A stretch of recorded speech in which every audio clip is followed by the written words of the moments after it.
The wind howled through the courtyard of Castle Black, sending flurries of snow into the night air and rattling the few torches still lit along the battlements. At the foot of the stairway that led toward the upper walk, Jon Snow stood with Ghost at his side, the direwolf's breath coming in cloudy puffs that shimmered in the torchlight. Jon was bloody, his cloak shredded by swords, arrows, and the endless claws of war. The remnants of the battle lay strewn around him. Fallen brothers of the Night's Watch, free folk, splintered shields, and the blackened remains of shattered barrels.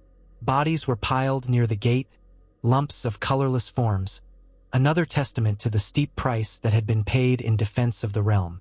All around them came the anguished moans of the injured, men calling out for help or for mothers and loved ones who would never hear them again.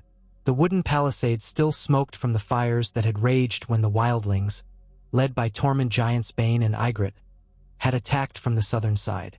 But in that moment, Jon heard only one voice, faint and breathy, a voice he knew as surely as his own heartbeat. He knelt, the snow crunching under his boots, and pressed his hand gently to Ygritte's chest. She lay on the ground, hair as red as flames against the white snow, an arrow lodged in her side. The wound bled, but less freely than he expected. He didn't know whether that was a mercy or a danger. Her eyes were half-lidded, her breathing uneven. He called her name, softly at first, a trembling whisper, but then more urgently, commanding her to stay with him. Ghost whined, nudging Ygritte's cheek, and the flame-haired woman blinked as though awakening from a dream. She gave a ragged cough, but her eyes settled on Jon and recognized him. She tried to smile, but pain seized her, causing her lips to twitch instead. In that fragile moment, the swirl of the aftermath quieted around them, as if the entire battle paused to watch Jon Snow cradle the woman he loved. Ygritte's thoughts flickered to the day she had teased him for never having been with a woman before. She remembered the cave, the warm waters where they had found a moment of peace together, where she had looked upon his face and realized he was not only her crow lover but perhaps her only lover. In her throat, words jumbled, uncertain whether she even had the strength to voice them. She wanted to tell Jon all the things she'd never said. How she'd pictured him with her when the war was over, how she'd thought to run away and make her own life somewhere new. If only they could have had more time. Jon's hand slid to the shaft of the arrow. He knew pulling it out could kill her if done hastily, but leaving it might kill her anyway. He clenched his teeth so tight his jaw ached, searching for Maester Aemon or anyone who could help. Yet the aged Maester was in the infirmary, tending to so many other wounded. A moan came from behind Jon, a black brother calling for him, but Jon could not move from Ygritte's side. "Don't talk," he told her, though it pained him to say it. Just hold on." But Ygritte forced out a few words anyway, her voice rasping as if each syllable was a stone scraping her throat. You know nothing, Jon Snow." The corners of her mouth twitched again, and a whisper of the old jest passed between them. His eyes stung. Burning with tears, he tried in vain to keep at bay. He couldn't let her go. Not like this. Not in the filthy snow and mud of Castle Black's courtyard, with the wind shrieking and death all around. He scooped her into his arms, the shift causing her to let out a strangled cry, though she stifled her pain quickly, biting down on her lip. "I've got you," he murmured. "I promise, I've got you." Ghost led the way, padding silently across the churned-up snow, guiding Jon to where the healers had hastily set up stretchers and lean-tos for the wounded. Ygritte's breath was shallow, and each cough brought new flecks of blood to her lips, but she kept her gaze on him, refusing to let go. Jon elbowed his way through crowds of battered men, some of the Watch, some of the Free Folk, barely seeing them. There was no dividing line now, not among the wounded. A man from the Watch pressed a cloth against the gash in a wildling's side. A wildling tried to stanch the bleeding of a brother in black. For all the horrors of the battle, Jon caught a glimpse of unity blooming in necessity. The Free Folk and the Night's Watch were the only survivors from this slaughter, and both sides bled together in the same freezing night. He found Maester Aemon beneath a sagging canvas, crouched beside a shrieking man who had lost his right leg at the thigh. The air reeked of boiled wine and iron tang. Eamon, though nearly blind, worked skillfully, pressing a hot poker against the man's stump to cauterize it, the sizzle and stench making Jon's stomach heave. When the maester felt a new presence, he turned his milky eyes toward Jon and asked, "Who's hurt now?" Before Jon could answer, Ygritte coughed again, the sound drawing Maester Eamon's attention. He signaled for one of his young helpers, a boy in black who looked no older than 15, to see to the man's leg. Then he felt for Ygritte's arm and found the arrow's shaft, his fingertips gliding gently over the injury. "We need to remove it carefully. Steady her," he said. Jon placed Ygritte on the makeshift cot, cradling her head in his lap. She groaned but did not pass out. Her eyes flickered between the blind old man and Jon. Something like indignation crossed her face, as if it was humiliating for her to be so vulnerable, to need his help. Or perhaps she was simply afraid.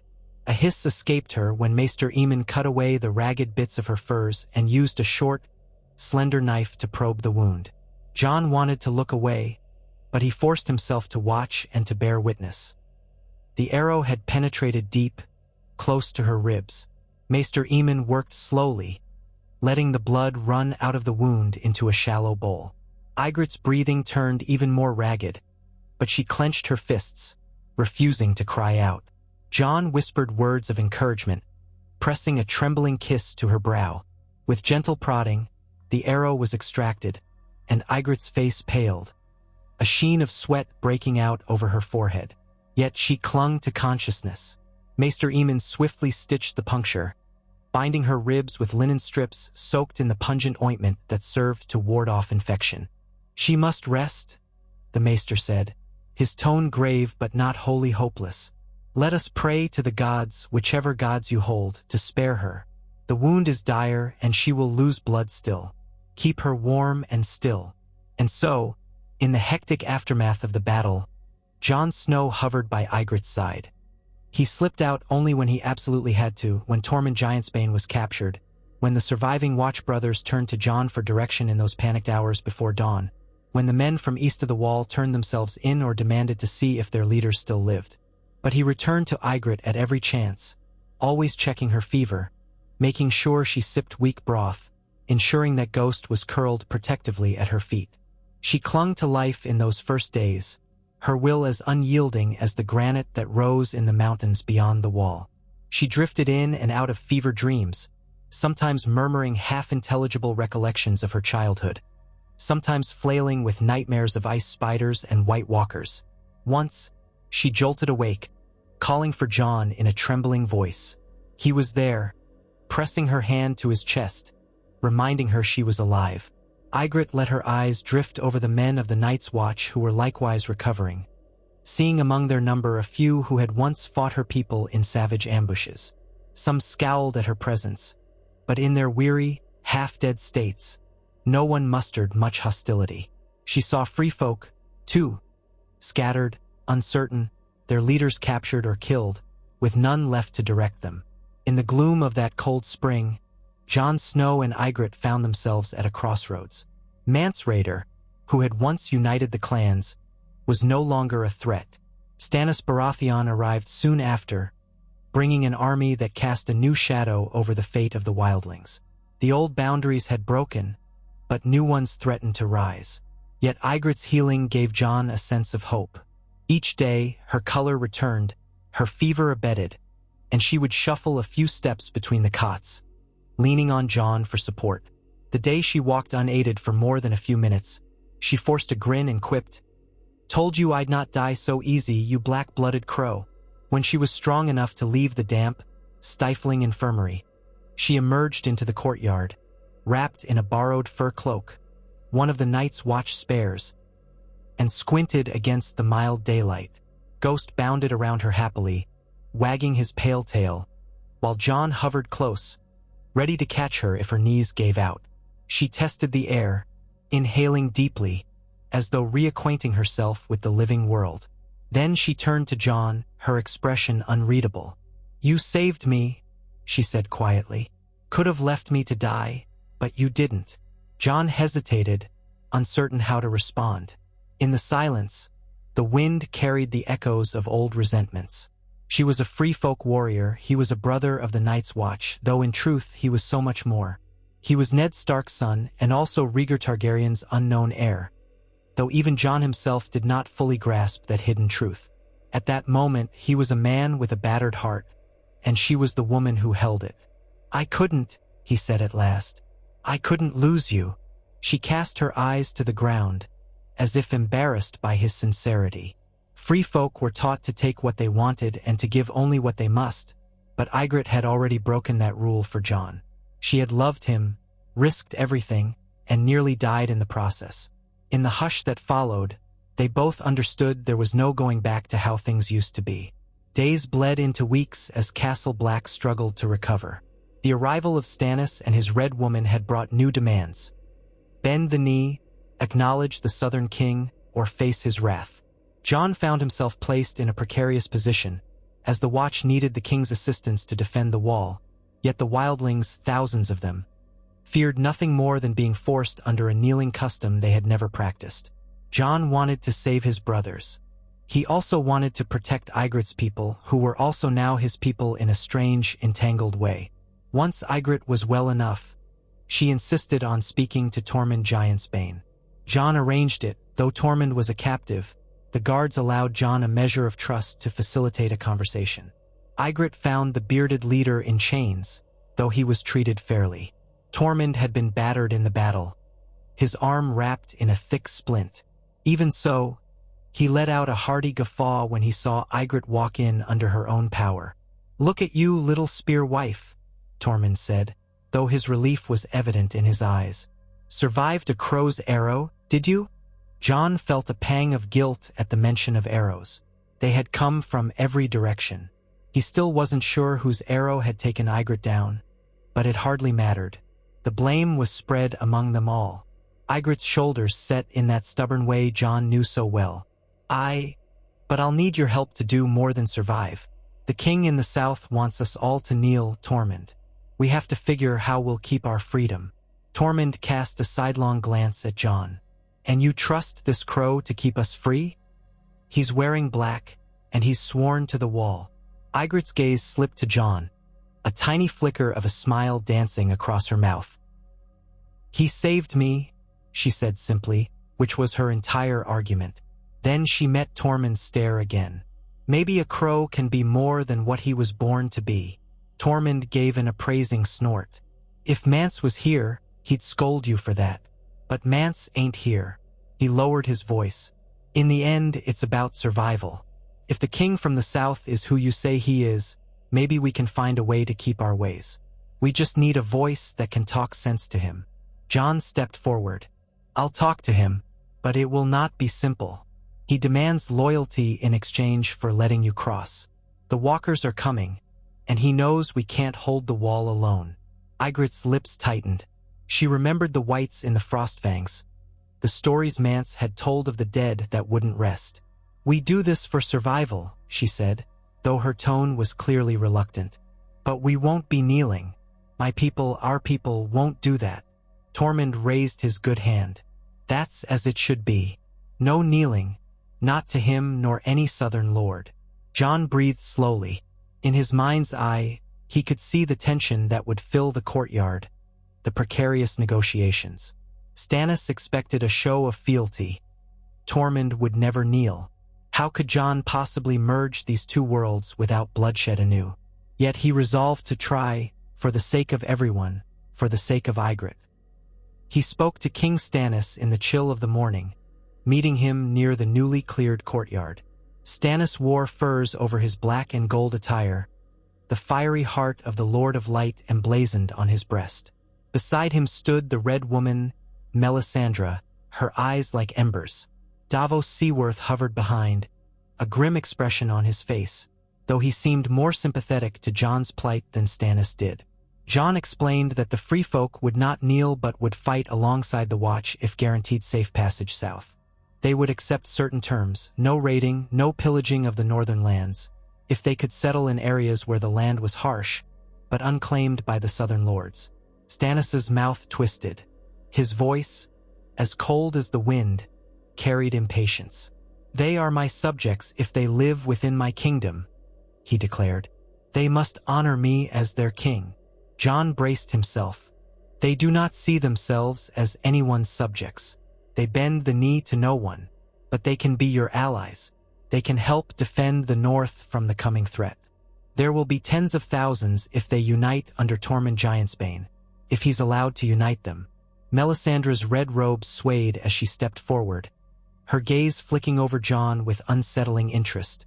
"You have seen the darkness rising," she said. "I have looked into the flames. I know what waits beyond the wall. If you speak the truth, then we will need every living soul to stand against the army of the dead." Jon spread his hands. "The free folk have been on the front lines of that threat for generations. They are fierce warriors. We cannot afford to push them into an impossible corner." Stannis's expression was unreadable, yet he was not a fool. He glanced at Davos, who gave a solemn nod. "Very well," the king said at length, "but there must be terms. And if those terms are broken, they won't be," Jon promised, though a nagging doubt gnawed at him. He could only do so much to guarantee the behavior of an entire people who had no concept of Southern law. He conveyed the tentative agreement to Tormund, who rubbed his beard in thought. "We'll accept safe passage. We'll stand with your crows and kneel to no man. If that Southern king wants our swords, he'll have them, for the true war that's coming." Ygritte watched these negotiations from the sidelines, her arms folded over her chest. She had regained most of her strength, though occasionally she'd feel a stab of pain in her side that reminded her of how close she'd come to death.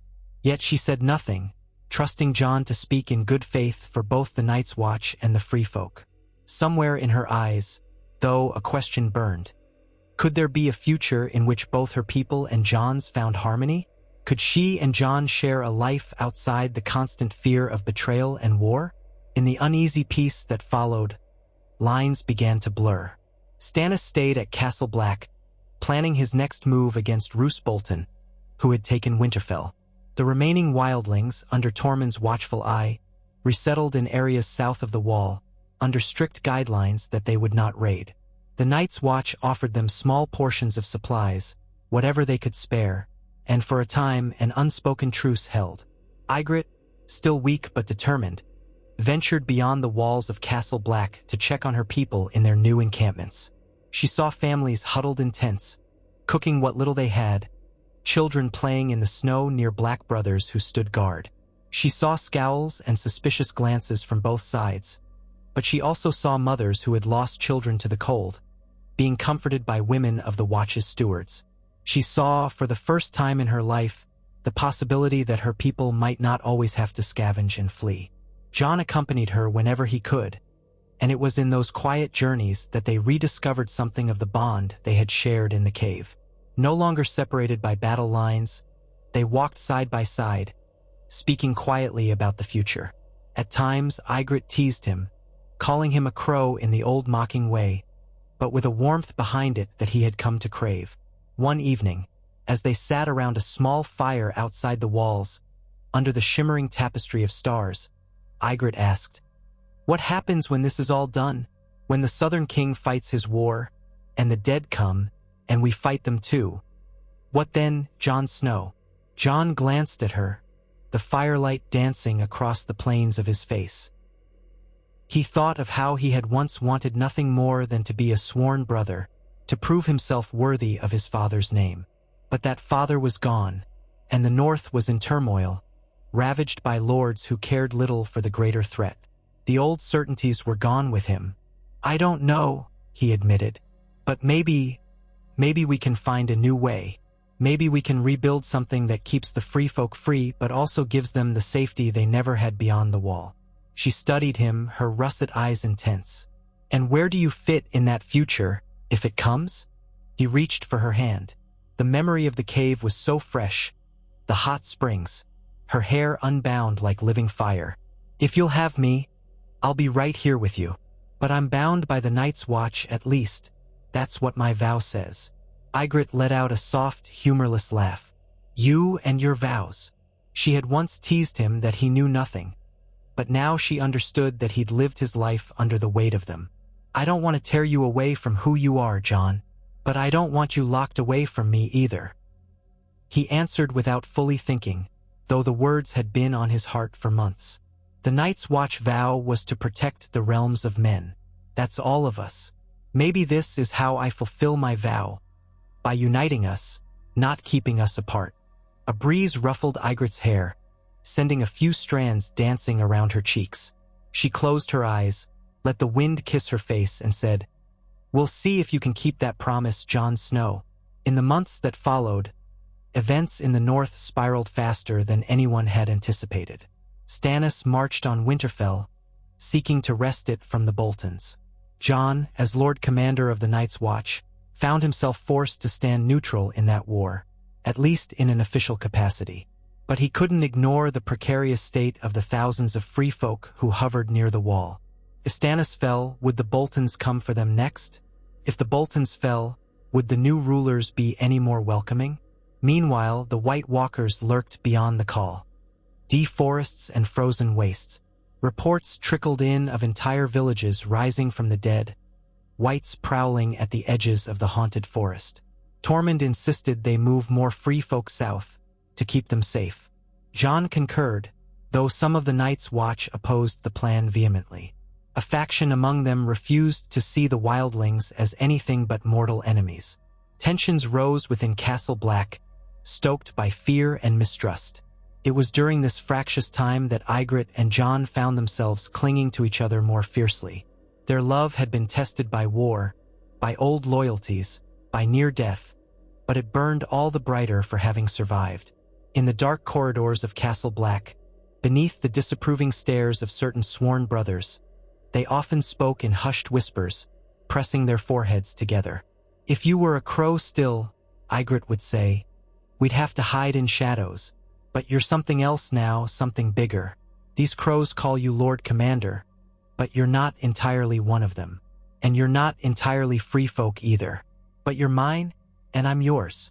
That's enough for me." Her words were like a tonic in those days, giving Jon the courage to face the mutterings of dissension among the men he had once considered his closest allies. Ser Alliser Thorne, especially, seemed to resent Jon's leadership, claiming he had betrayed the Watch's core mission by letting so many wildlings pass.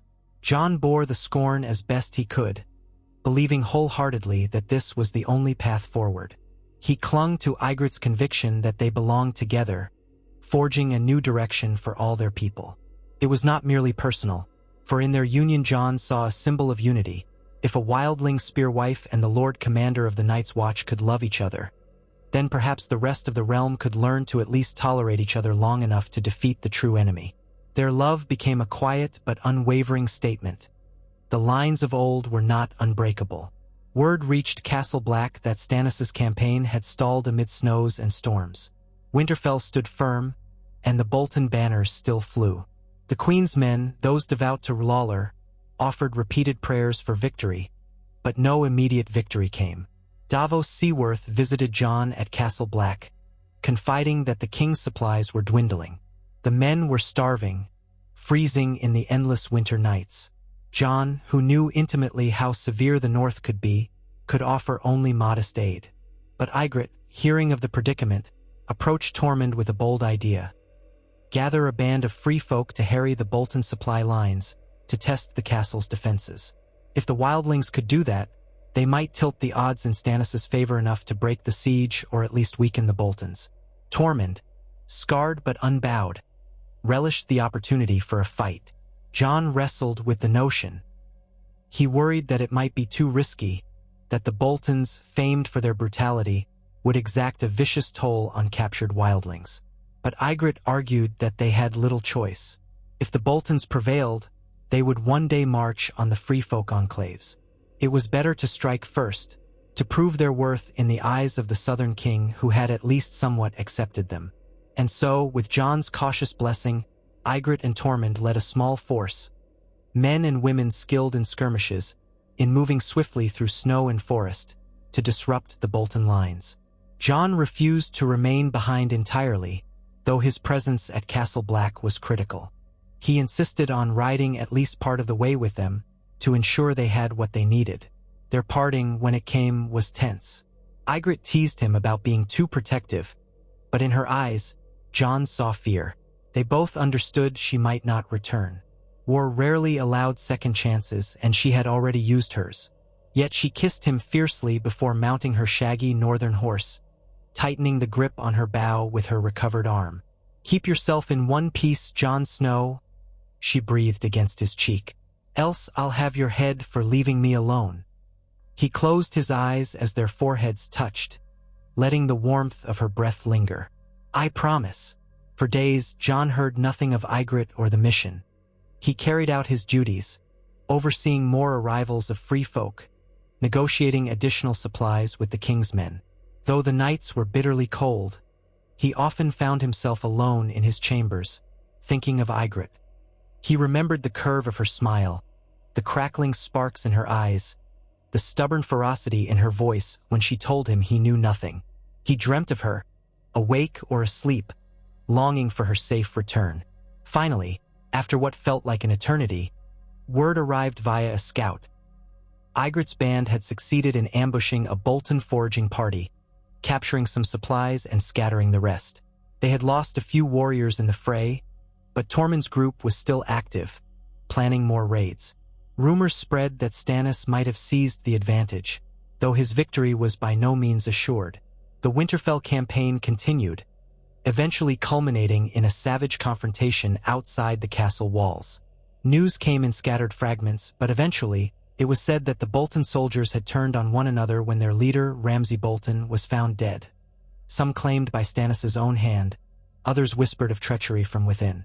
By the time the confusion ended, the Bolton banners were torn down, and Stannis raised the stag and flame over Winterfell. In the aftermath, Jon rode south to see the battered remains of the Bolton fortress. The courtyard was littered with dead men, the ramparts still streaked with frozen gore. Tormund's free folk skirmishers stood among the battered ranks of Stannis' men, both sides too exhausted to glare at each other in hatred. And there, near the great hall, Jon found Ygritte. She was splattered with mud and flecks of blood, her cloak torn at one shoulder. A new bruise darkened her cheek, and her hair was matted to her forehead. But her eyes lit up the moment she spotted him. Without thought or hesitation, she ran to him, ignoring the stares of southern soldiers, ignoring even the dull ache in her injuries, and flung her arms around his neck. The warmth of that embrace in the frigid courtyard was all the welcome Jon needed. They held each other for a long moment, hearts pounding. Then Ygritte pulled back slightly, only to press her forehead against his.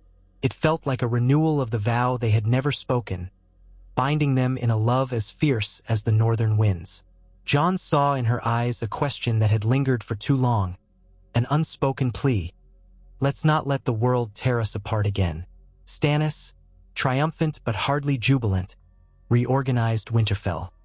He demanded fealty from the northern lords, many of whom had been cowed by the Boltons. Some refused, but others, seeing no better option, accepted him. Meanwhile, the free folk were given official permission to settle the gift, that stretch of land south of the wall, provided they recognized King Stannis' authority. They did not have to kneel, nor did they have to speak any words of oath, but they were expected to abide by the laws, or at least not openly flout them. It was an uneasy arrangement, likely to breed resentments in the future, but for now it was a workable peace. Jon and Ygritte returned to Castle Black, the seat of Jon's command, though the place felt changed. Many of the Black brothers had been lost in the battles, some to the White Walkers' raids north of the wall, others to the wildlings before the truce, and still others to the intrigues that threatened from within. But those who remained had slowly come to accept that the free folk were no longer the sworn enemy. Even Ser Alliser Thorne, who had once harbored a deep hatred for the wildlings, could not deny that the new arrangement brought a measure of stability. He said little of it, but Jon saw that he could not fight the tide of history. Times were changing. And then, in a quiet corner of Castle Black, beneath the swirling snow, Jon asked Ygritte to be his wife. It was a simple question, but heavy with meaning. The traditions of the free folk had no formal ceremony akin to the southern marriages, but they recognized handfasting, binding a man and woman together in front of their tribe. The Night's Watch vow forbade marriage, children, all of it. Yet Jon had already stretched those vows to breaking under the necessity of uniting the living. Ygritte laughed softly when he asked, partly because it felt so strange to hear such words in the gloom of the old keep. She teased him, "I never thought I'd see the day you'd propose a southern custom to me." But there was a gentleness in her eyes when she pressed a hand against his chest.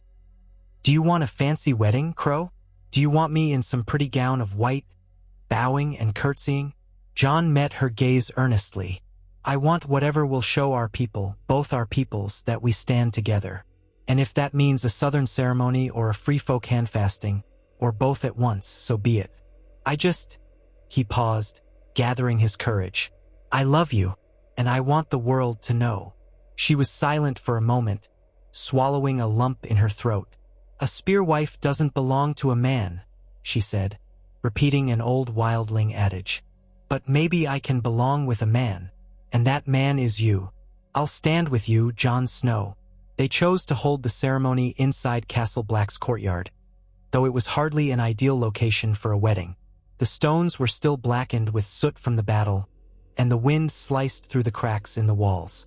But the idea of traveling south to a safer, warmer region felt wrong. It was here, at the wall, that they had begun their journey, where they had seen each other's true selves. This was the boundary between their two worlds, and so it would serve as the site of their union.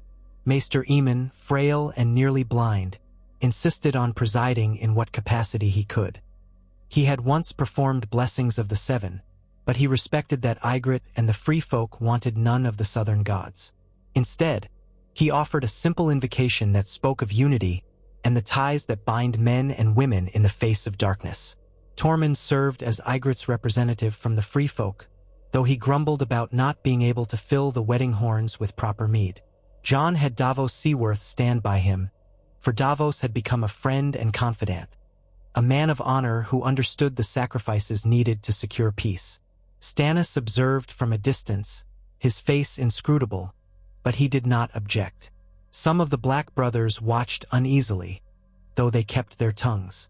Others, like Dolorous Ed, stood behind Jon with thinly veiled amazement, their eyes flicking from bride to groom as if they weren't quite sure what they were witnessing. It was a patchwork assembly, people from different corners of the realm, from beyond the wall, from the storm-lashed islands of the narrow sea, from the stony hills of the Vale. Yet they gathered around Jon and Ygritte, forming a circle in the snow-covered courtyard. Torches sputtered, and gusts of wind threatened to snuff them out, but they stood tall and kept the fire burning. With a quiet solemnity, Jon clasped Ygritte's hands in his own. Ghost padded at his side, an ever-watchful guardian, while Tormund presented Ygritte with a length of braided leather, a free folk symbol of partnership. She wound it around Jon's forearm, just as he wound another around hers. Those who stood near heard her whisper, "I bind my life to yours, my fight to yours, my bed to yours. Never shall the wind blow us apart, so long as there's breath in our lungs." Jon echoed those words, though in a voice that wavered with emotion. "I bind my life to yours," he said, swallowing hard. "My fight to yours, my bed to yours. So long as we live together." Maester Aemon lifted his head, his clouded eyes gleaming with unshed tears. "In the sight of gods old and new, and in the presence of all who witness, I declare you bound. May your union bring forth peace, between the living, between the realms of men, between all who stand under the sky." A hush fell, broken only by the moan of wind against the high walls. Then Tormund let out a booming laugh, clapping his hands together. One by one, voices raised in a ragged cheer, uncertain but growing in confidence. Soon the courtyard echoed with applause, with whistles and shouts. Davos offered Jon a handshake, shaking his head with a half-smile as though baffled by the miracle he'd just seen. Ygritte's cheeks were red with more than just the cold. She tilted her head, gazed at Jon, and in front of all those gathered, she pulled him close and kissed him, long and fierce, as if staking her claim. Cheers erupted again, and the circle seemed to tighten around them, a ring of warmth in the frigid gloom. In the days after their wedding, word spread that Jon Snow, Lord Commander of the Night's Watch, had bound himself to a wildling woman. Some considered it a scandal, a betrayal of the Watch's vows. Others, seeing the shifting tides of fate, merely shrugged and accepted it as another sign that the times were different now. Letters arrived from various northern lords, some outraged, others curiously congratulatory. King Stannis, for his part, did not openly condone or condemn it, as he was preoccupied with securing his hold on the north and planning for the inevitable clash with the White Walkers. But the people who mattered most, the thousands of free folk and the Black brothers who had followed Jon's leadership, found in the marriage a potent symbol. If Jon Snow, once a sworn brother, could stand with Ygritte, a spear wife who had fought against him, maybe there was truly a path forward that went beyond old hatreds. Maybe the gulf between the wall and the lands beyond it could finally be bridged. Of course, not all accepted this new order. Small pockets of resistance festered. Some of the old guard in the Night's Watch resented Jon's authority and whispered that he had forsaken his vows. Certain wildlings scorned Ygritte for wedding a crow, calling her a turncloak. Rumors spread that a faction of free folk who had refused to cross the wall might stir up trouble or ally with the resurrected whites. And always, in the far north, the ancient evil gathered strength, unstoppable as the winter snows. But for that fleeting moment, in the hush between storms, Jon and Ygritte enjoyed something like hope. They walked arm in arm along the battlements of Castle Black, gazing out at the endless expanse of white. Sometimes, Ygritte would point to the horizon and speak of the time before they met, when she'd roamed the icy wilderness with her clan, scraping by on meager hunts and living ever in fear of the White Walkers. Jon would listen, enthralled, seeing in her memories the seeds of survival that might help them all in the war to come. They shared nights in Jon's small chamber, curled together under firs, whispering secrets of their pasts. She told him of her earliest kill, how she'd taken down a shadow cat to protect her younger cousin. He told her of his days in Winterfell, how he'd been an outcast even in his own home. In the darkness, they let their vulnerabilities show, forging a bond that transcended politics and obligations. And so the days turned, drifting like snowflakes on the wind. Word reached them that the White Walkers had been sighted near Hardhome, laying waste to unprotected free folk villages. Jon felt an urgent need to do something, to rescue as many as he could. Ygritte, though newlywed and still exhausted from the campaign near Winterfell, insisted on going with him. A dangerous voyage was planned, a fleet of ragtag ships to ferry the remaining wildlings from Hardhome across the sea to Eastwatch by the Sea. It was a desperate mission, fraught with peril. Ghost paced anxiously, as if sensing the undead threat that lurked. Yet, with Tormund and Ygritte by his side, Jon set sail. They navigated icy waters, braved storms that battered their ships, and finally reached Hardhome, where they found chaos.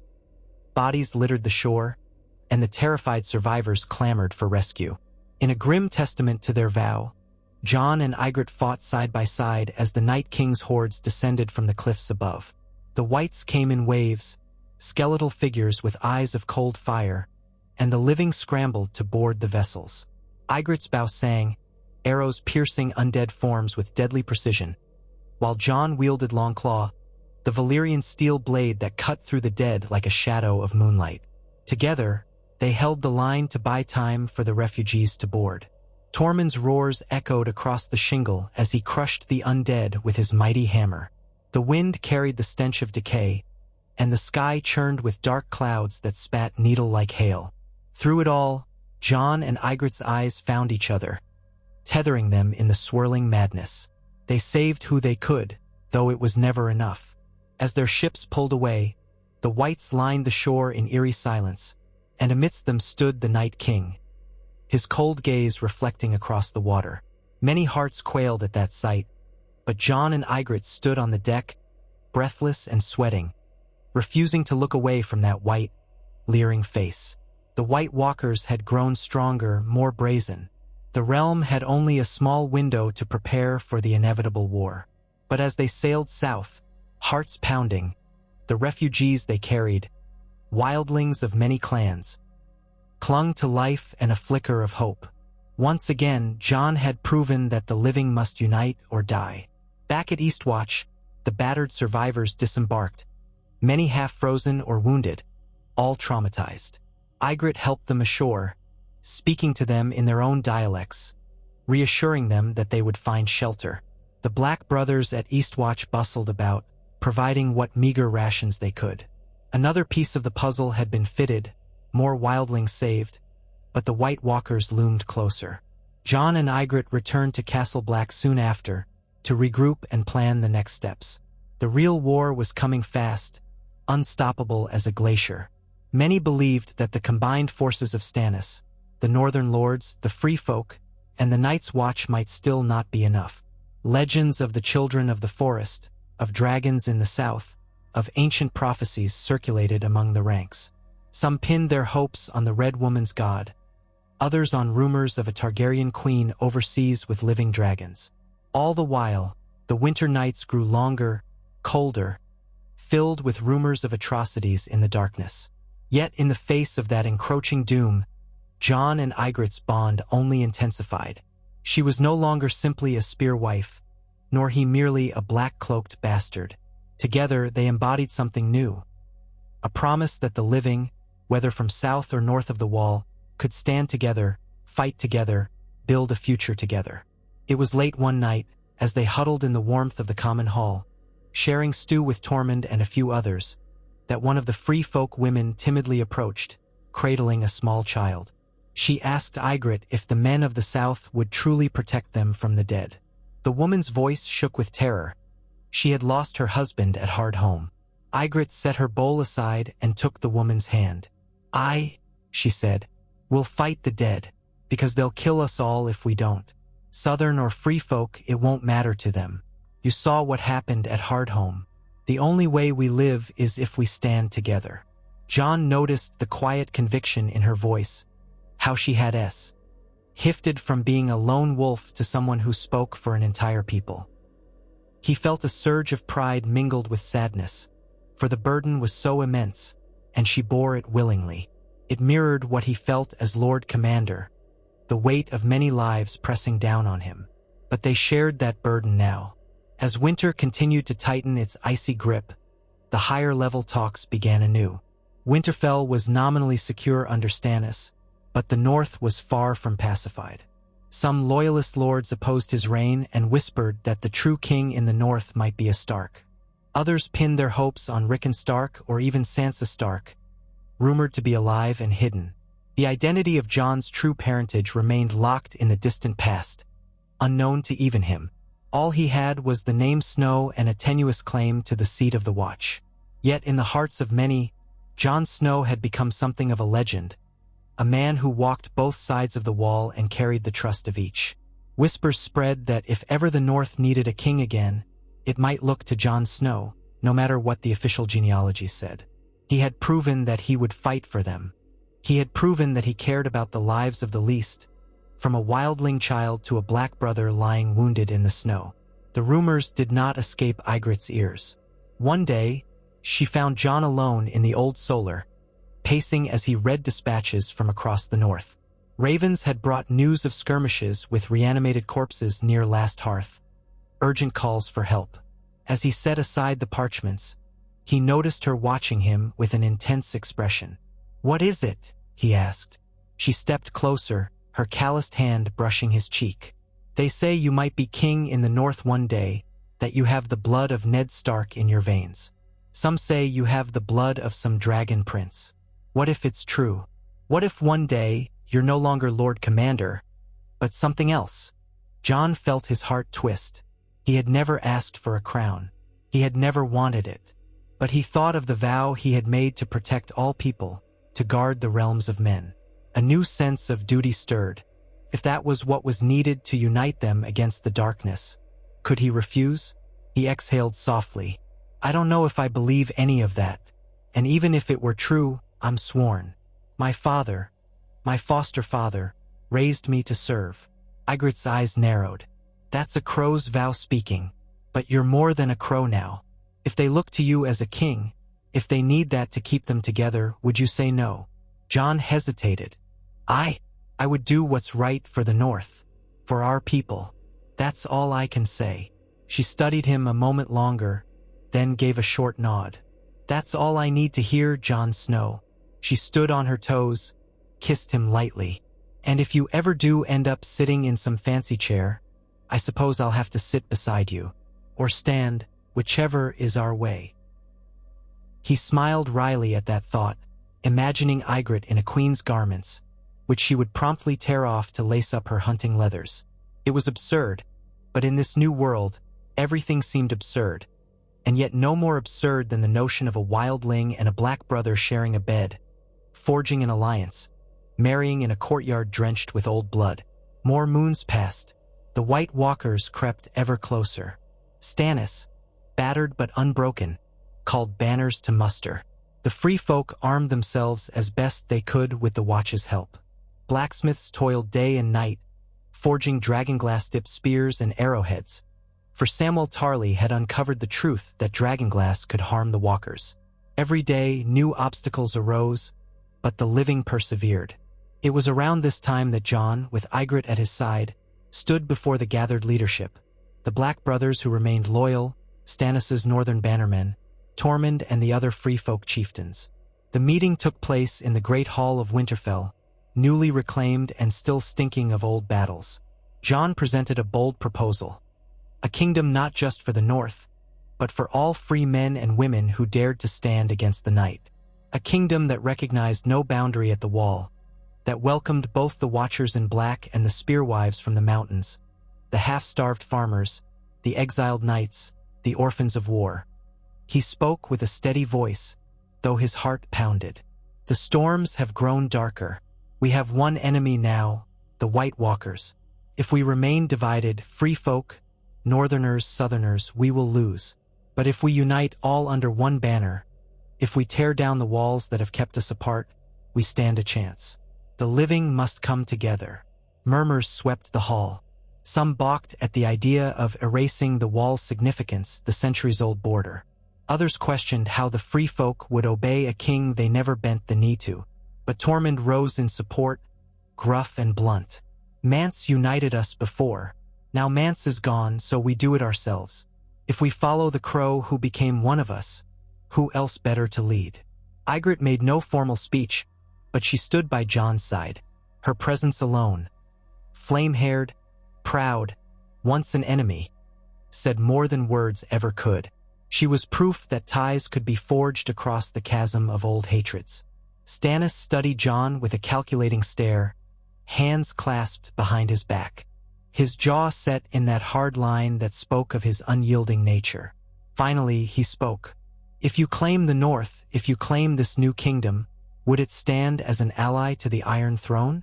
Jon met his gaze evenly. "It would stand with any ally who fights the White Walkers. We have no desire to tear down your throne. We only want to live." A long pause stretched, the tension palpable. Then the king in the north, self-styled, though recognized by some lords, gave a stiff nod. "The fight against the White Walkers must take precedence.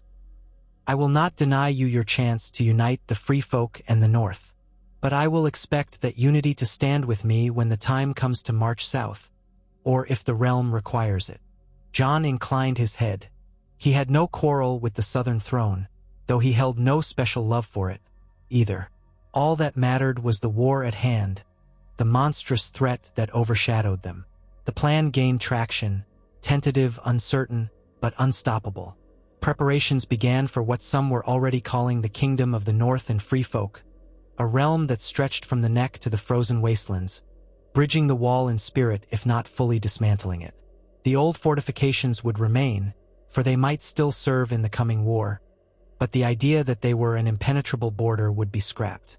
The free folk would come and go, settling in the Gift or wandering north as they always had, while the men in black would stand as guardians of all. In time, support grew. Northern lords who had once doubted Jon found in him a measure of Ned Stark's honor. The free folk, though fiercely independent, recognized that Jon had never betrayed their trust, and Ygritte served as a fierce champion for the cause, reminding them that survival was the true measure of freedom. Even in the south, Some whispered that the new order in the north might be the best hope against the undead. And as these massive changes swept across the land, Jon and Ygritte discovered themselves at the heart of it, an unlikely pair whose love had begun in conflict and flourished amid adversity. They stood at the cusp of a new age, one threatened by the cold hand of death, but also brightened by the promise of unity. Often, they walked the ramparts at Winterfell, gazing at the snows blanketing the courtyard. Ygritte would press a hand to her side where she'd once been pierced, remembering the day she nearly died. Jon would brush a kiss over her hair, silently thanking the gods, old and new, that she lived. Together, they spoke of the future, of children who might grow up without the shadow of an enemy beyond the wall, children who would know that the free folk and the northerners were one people now. Ghost trotted alongside them, a living symbol of Jon's heritage, half-wolf, half-ghost, bridging worlds as Jon did. Sometimes, in the hush of dusk, they would stand at the gates and watch travelers arrive. Black cloaks escorting wildling families, or southern knights venturing north to pledge their swords, or merchants from White Harbor bringing news and precious supplies. In such moments, Ygritte would squeeze Jon's hand and whisper, "We're doing it, you know, changing everything." And Jon would smile, weary but resolute. "We are," he'd reply, "for them, for us." Yet the greatest test lay ahead. For all their talk of unity, the White Walkers marched unseen, unstoppable. The time for grand battles and desperate stands would come soon. The living would gather at the Wall or perhaps even at Winterfell, forging alliances with men from the Vale, from the Riverlands, maybe even from distant King's Landing if they answered Stannis' call. The realm's fate hinged on whether these alliances could hold firm when the dead descended. In that swirl of fate and fear, Jon and Ygritte's union shone like a single torch in a long night. Perhaps it was fragile, easily snuffed out, but it was there, burning bright against the darkness. Each time Ygritte loosed an arrow or Jon raised long claw, they remembered their vow to each other, that they fought not just for duty but for love. A love that bridged old boundaries, that gave birth to a new kingdom in the north. They knew the price might be steep. They knew more blood would stain the snow before dawn arrived. But for now, they stood side by side, the Lord Commander turned king in the north, and the spear wife turned queen of a free people, forging a new story that even the songs might not have dared to imagine. The realm watched, waiting, as rumors flew faster than ravens. A new kingdom rising in the north, led by a man who wore black but lived like a Stark, wed to a woman kissed by fire who had once been his enemy. Some scoffed that it would never last, that the first crisis would rip it apart. Others believed that only such a union could lead them through the unrelenting storm. Jon and Ygritte paid little heed to the whisperers and the cynics. They had faced steel and arrows, betrayal and heartbreak, and the silent scorn of the living dead. Every day, they rose to meet new obstacles, trusting that their shared strength would see them through. And in the quiet hours before sleep, when Ygritte laid her head on Jon's shoulder and the gloom of winter pressed against the walls of Winterfell, she would whisper, "You're mine, Jon Snow," and he would murmur back, "And you're mine." In that small exchange lived all the courage and devotion that would drive them to shape a new world. A world where a bastard of Winterfell could stand as a king, where a wildling spearwife could reign at his side, where the free folk and the north were no longer riven by centuries of hatred, but united against the only foe that truly mattered. In their love, they had found a path forward, and though the road was treacherous, they would walk it hand in hand, come winter's wrath or the darkest night. And that, as they say, was only the beginning of the tale. They would need more than passion to hold this fragile kingdom together. They would need alliances, strategies, a willingness to let go of old grudges. They would need every blade, every arrow, every heartbeat united. But in forging a bond between themselves, Jon Snow and Ygritte had done what once seemed impossible. They had fused two worlds into one. Now, on the threshold of the long night, as the winds of winter keened across the battlements, they prepared to fight for all that lived, bound by love and sealed in hope that would carry them through the coming storm. Night's cloak pressed heavily upon Winterfell, and the wind carried whispers of snow beyond the broken battlements and scarred courtyards. Fires burned low in the great hearths, their embers glowing faintly against rough-hewn stone. Jon Snow sat alone in the solar he'd come to use as both office and refuge, leaning over a narrow table littered with parchments and scrolls. The flickering candlelight revealed exhausted lines beneath his eyes, but determination tightened his jaw. Outside, he heard the muted clang of the guards changing watch and the far-off neigh of a horse in the stables. Winterfell no longer felt like the seat of a lordly house so much as a fortress poised for war. He lifted one of the scrolls, a fresh dispatch from Eastwatch by the Sea. It spoke of the restless cold creeping south of the frozen shore. Fisherfolk had vanished overnight. Entire coves were found empty, boats drifting with blackened, frozen nets. The White Walkers were out there, mustering whites and prowling in the darkness. He set the parchment aside and rubbed at his temples. In place of answers, his mind churned with questions. How soon would the dead arrive? Could he rally the North's newly merged forces of free folk and bannermen quickly enough to withstand them? His eyes flicked to the door, as though hoping Ygritte might appear. Often, she did. Unable to sleep, senses honed by a life of hardship beyond the wall. She would slip in when the corridors were quiet and press her palm gently to his shoulder. In her presence, he found a moment's relief. Whether he was king in the north or lord commander or something else entirely, with Ygritte he was simply Jon. He loved her for that, for the way she saw through every title and found only the man. He heard a faint rustle, a scuff of footfall, and looked up. Right on cue, the door eased open without a knock. Ygritte slipped inside, her hair loosely braided, furs draped over her shoulders. The flickering light cast dancing shadows across her freckled cheeks. The faint scar beneath her ribs, where the arrow had nearly killed her, did not pain her so much now, but she sometimes pressed a hand to that spot out of habit, as though remembering a ghost of agony.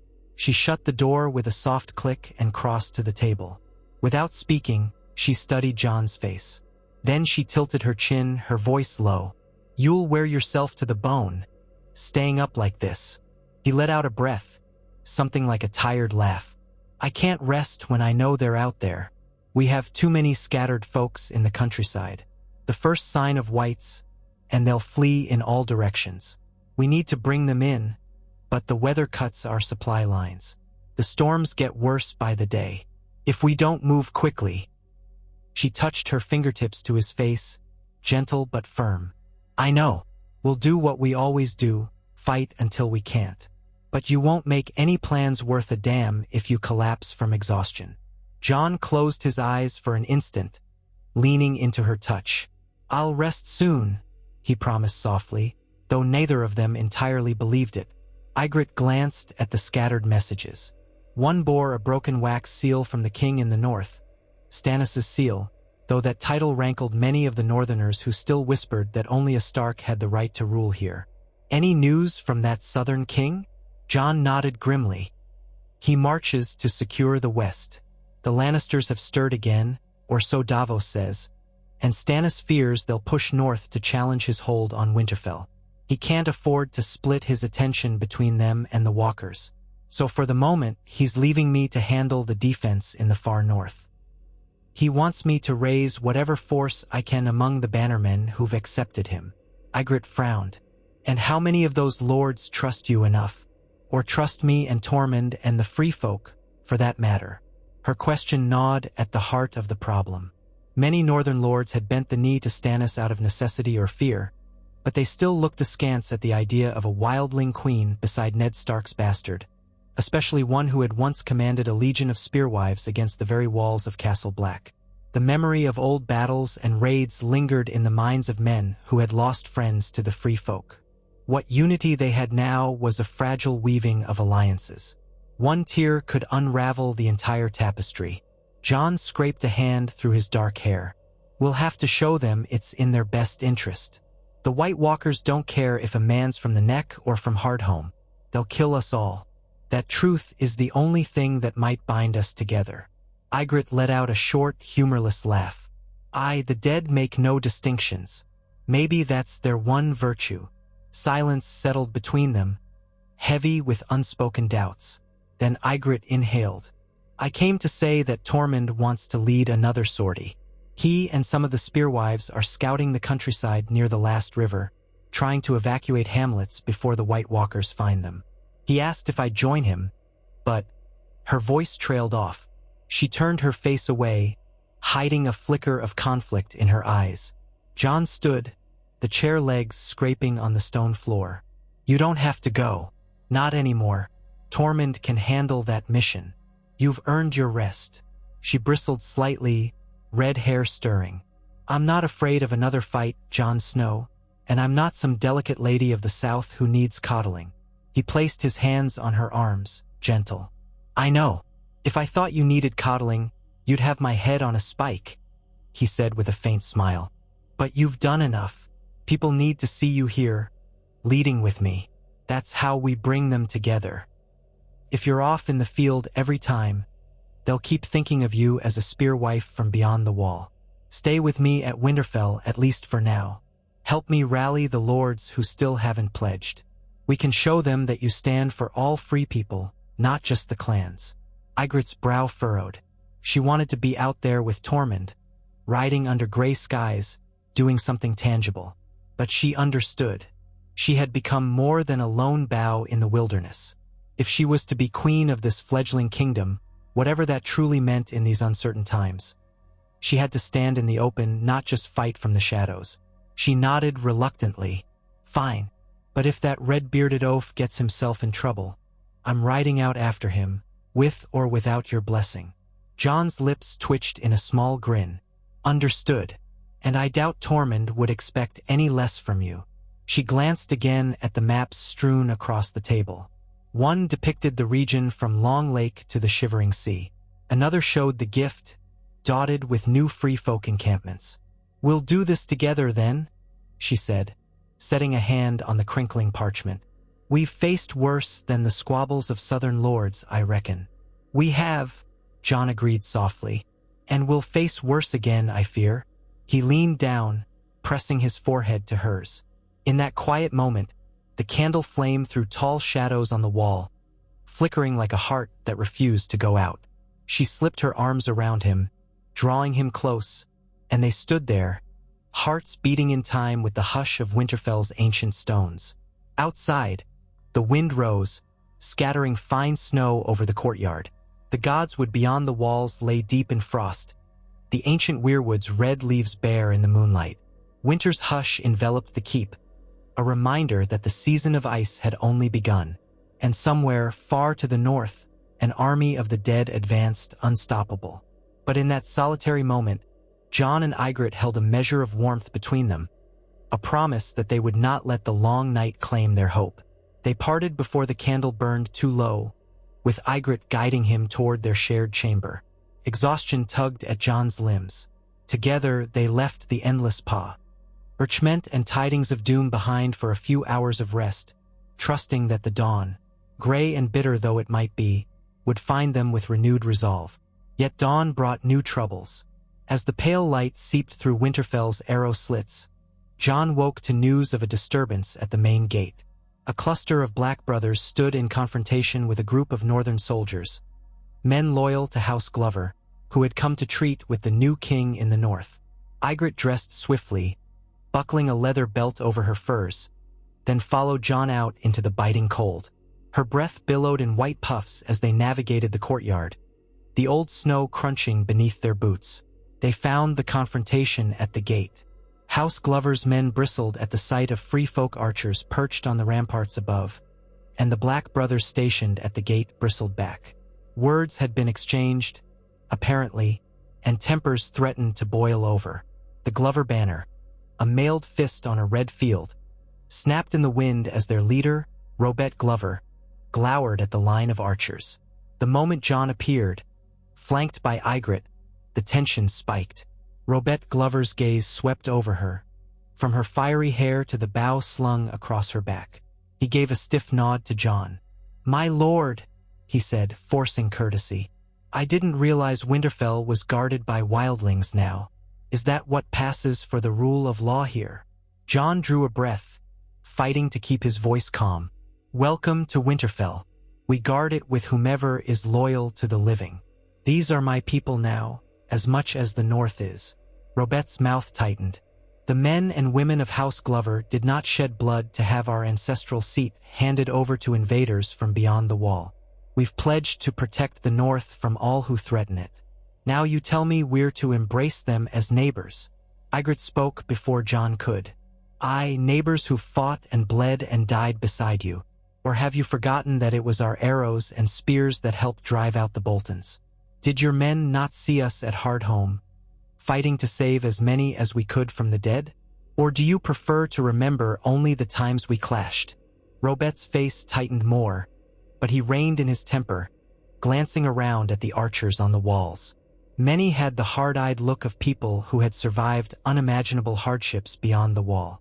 We remember old raids, he said, old wounds, but we also remember that these times have changed. I'll not pretend I like it, but if the White Walkers come, we'll need every blade. Jon inclined his head. Then let's speak inside, warm by the fire. There's no need for posturing out here. You have my word that you're under my protection, as is custom for guests. Robette hesitated, then gave a curt nod. He gestured to his men to lower their weapons.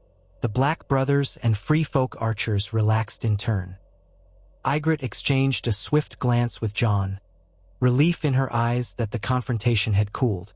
Within the great hall, tapestries still half-burned from past battles hung in tatters, and the stone floor bore marks where fires and blood had scarred it. But a roaring hearth greeted them, and the heady aroma of roasting venison drifted across the hall. Servants brought mulled wine and ale. As they settled around a long wooden table, the tension remained palpable, though it no longer threatened to ignite. Jon outlined his plan for the region, explaining how the Free Folk were settling parts of the gift under certain rules. No raiding, no violence against northern villages. Ygritte added that Tormund and the Spearwives were actively helping evacuate remote hamlets so that families would gather behind strong walls. The goal was to unify, to stand as one when the dead marched. Though Robette Glover asked pointed questions, he appeared grudgingly impressed by the thoroughness of these measures. At one point, Ygritte leaned forward, ignoring the man's rank. "You've seen the flayed man's banners come down," she said. "You know we lost many good men driving the Boltons out. Tell me, if we don't stand together, how many more do we lose when the dead arrive? How many children freeze in the wilderness because we're too proud to share a roof?" Robette frowned, gazing at her with renewed scrutiny. "You speak sense, woman, but it's not easy for my people to forget old feuds." "It's never easy to forget," Jon said quietly, "but it can be necessary. We have to build something better than what's come before. Old grudges won't keep the White Walkers at bay." Robette exhaled. "Very well. House Glover is sworn to the Starks, though we find ourselves tangled in the politics of King Stannis. If you say you are Ned Stark's son, then we shall hold faith that you have his blood and his honor. As for your queen..." He inclined his head toward Ygritte, wrestling with the phrase. "I shall trust your judgment, Snow." The corner of Ygritte's mouth twitched in a wry smile. "You can call me Ygritte if you like. The more polite terms might not suit you." He allowed himself the ghost of a grin. "Perhaps not, but I'll try." With that, he extended a tentative hand across the table, which Jon clasped firmly. It was a small gesture, but a powerful one. A sign that House Glover would stand with Jon Snow and, by extension, with the Free Folk who had crossed the wall. For the rest of the day, Jon and Ygritte worked with Robette Glover and his advisors, marking roads on maps and deciding where the Glover men could station themselves to bolster the region's defenses. By evening, a mutual, if uneasy, respect had formed. The Glover party was shown to rooms in the keep, and Jon organized a modest feast in the Great Hall, though rations were carefully monitored with winter's grip tightening. Ygritte found herself seated at the high table, glancing along the rows of men and women. Some were Black Brothers, some were Free Folk, some were Northern Knights wearing sigils of old houses. She could not help noticing how each group clung to familiar faces, as if uncertain how to converse with strangers who, mere years ago, they might have killed on sight. Yet the voices that echoed off the walls were peaceful enough. Stories were traded about the war against the Boltons, about the rescue at Hardhome, about the savage cold that each clan had endured in its own way. Now and then, laughter broke the tension, and though it sounded raw, it was laughter nonetheless. Jon sat beside her, dividing his time between speaking with Robert and responding to subtle queries from the Black brothers. Every so often, he would glance at Ygritte, a silent reassurance passing between them. She squeezed his hand under the table, a small sign of solidarity.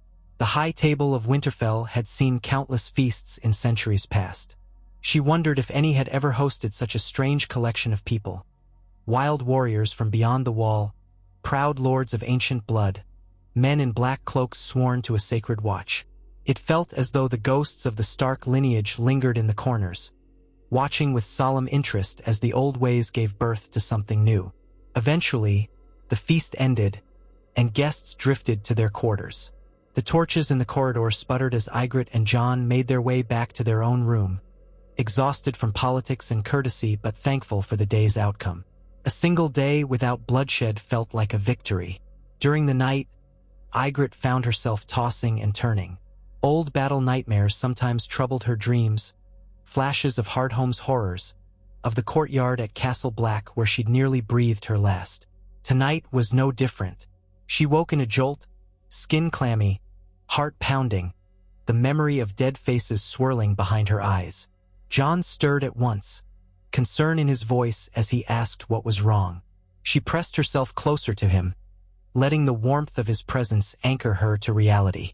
He held her until her trembling eased. In that dim half-light, she told him of the dream. Whites swarming over the walls, unstoppable. Their eyes were pools of icy blue, fixed upon her. Even her arrows made no difference, as if the dead felt no pain or fear. She could still hear the screaming. Jon said little, but he ran a comforting hand through her hair, kissing her forehead as though to banish the terror. She eventually fell back into a restless sleep, and when morning came, they rose with a shared understanding. The nightmares wouldn't vanish simply because they'd forged an alliance. The horrors beyond the wall had yet to arrive in full force. Their union, their coalition, was only the first step in a bloody path. With dawn came fresh challenges. The gates of Winterfell opened to admit a small caravan of carts carrying members of the free folk who had been roaming the northern forests. Their leader, a lanky man named Jorah Moskin, called so for the patchy fur cloak he wore, relayed grave news. Sightings of whites near abandoned farmland, gutted barns, footprints frozen in the drifts. The dead were no longer content to linger in the far north. They had begun their advance. Jon and Ygritte summoned Robert Glover, as well as the Black brothers still at Winterfell. A tense council convened in the Solar. Jorah Moskin stood off to one side, his gaze flitting around the room with open suspicion. He'd had little contact with southern lords except in battle. Seeing them gather here in unity was as disorienting for him as it was for the Glover men to see a wildling speak with authority. Jon listened intently as Jorah described how entire paths were blocked by rising snowdrifts.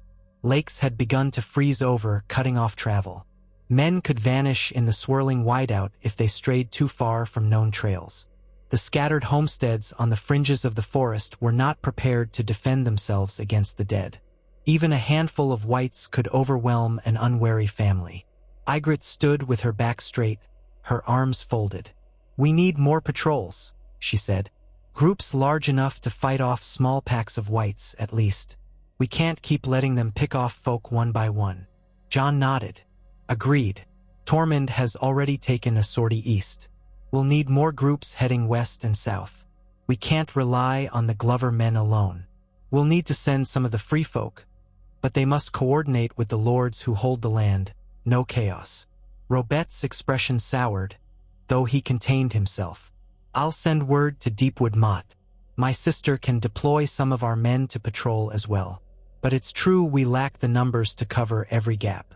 The country is vast, and winter is cruel." The discussion continued, with each side recognizing the near-impossible scale of the task. Even with combined forces, the living were spread too thin, and the darkness advanced from every angle. Ultimately, they agreed to dispatch roving parties, small but mobile, That would help villagers gather inside castle walls or fortified towns. Winterfell, Deepwood Motte, and the Dreadfort, now reclaimed for Stannis, would offer temporary refuge to the displaced.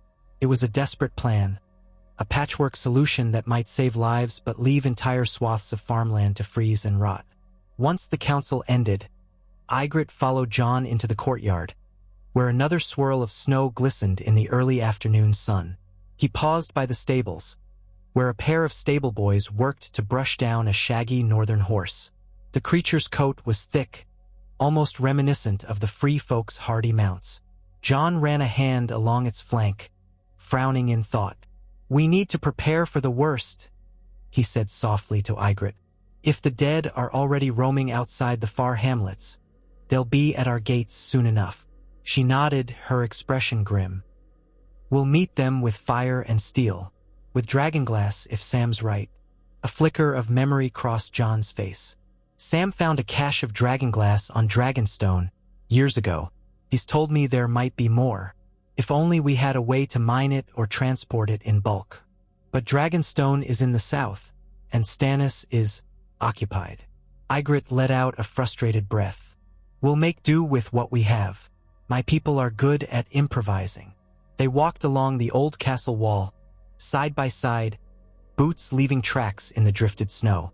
Below them, the courtyard bustled with uneasy life. It was a far cry from the emptiness that once plagued Winterfell after the Greyjoy occupation. Now, men in black cloaks mingled with free folk, northern knights rubbed shoulders with spearwives, and the battered stone echoed with new purpose. Yet the undercurrent of dread was palpable. Warriors honed their blades, sharpened arrowheads, and tested the fletchings of their bows. Mothers tried to keep children fed with thin stews. Elderly men and women, forced to flee their homes, huddled by the cook fires for warmth, telling themselves that at least the walls would hold. Ygritte scanned the scene, her eyes settling on a young mother cuddling two small children. The trio looked half-frozen, their threadbare clothes indicating they were free folk from some remote clan. Ygritte felt a surge of resolve. "It's for them we're doing this," she murmured. "They'd have died out there if we left them." Jon placed a hand on her arm. "You've saved more lives than you realize," he said gently. "Even if some never thank you." She nodded, a faint flush staining her cheeks. "Doesn't matter if they thank me, as long as they live." They continued their walk, discussing ration allocation and where best to house incoming refugees. The stables were nearly full, the gatehouses used for storage of grain. The old crypts beneath Winterfell were considered too damp and cold for living quarters, though some had started storing salted meats in the tunnels. Every corner of the castle was pressed into service. The question was how much more pressure could the walls bear before it all collapsed. That night, as the wind rattled the shutters, a raven arrived from Castle Black. Jon's heart thudded the moment he recognized the spidery handwriting of the Maester stationed there. The note was brief. Tormund Giantsbane's band had encountered a larger force of whites than expected. They were pinned down in a ruined watchtower north of the Long Barrow, waiting for reinforcement. The message ended, "Send help if you can.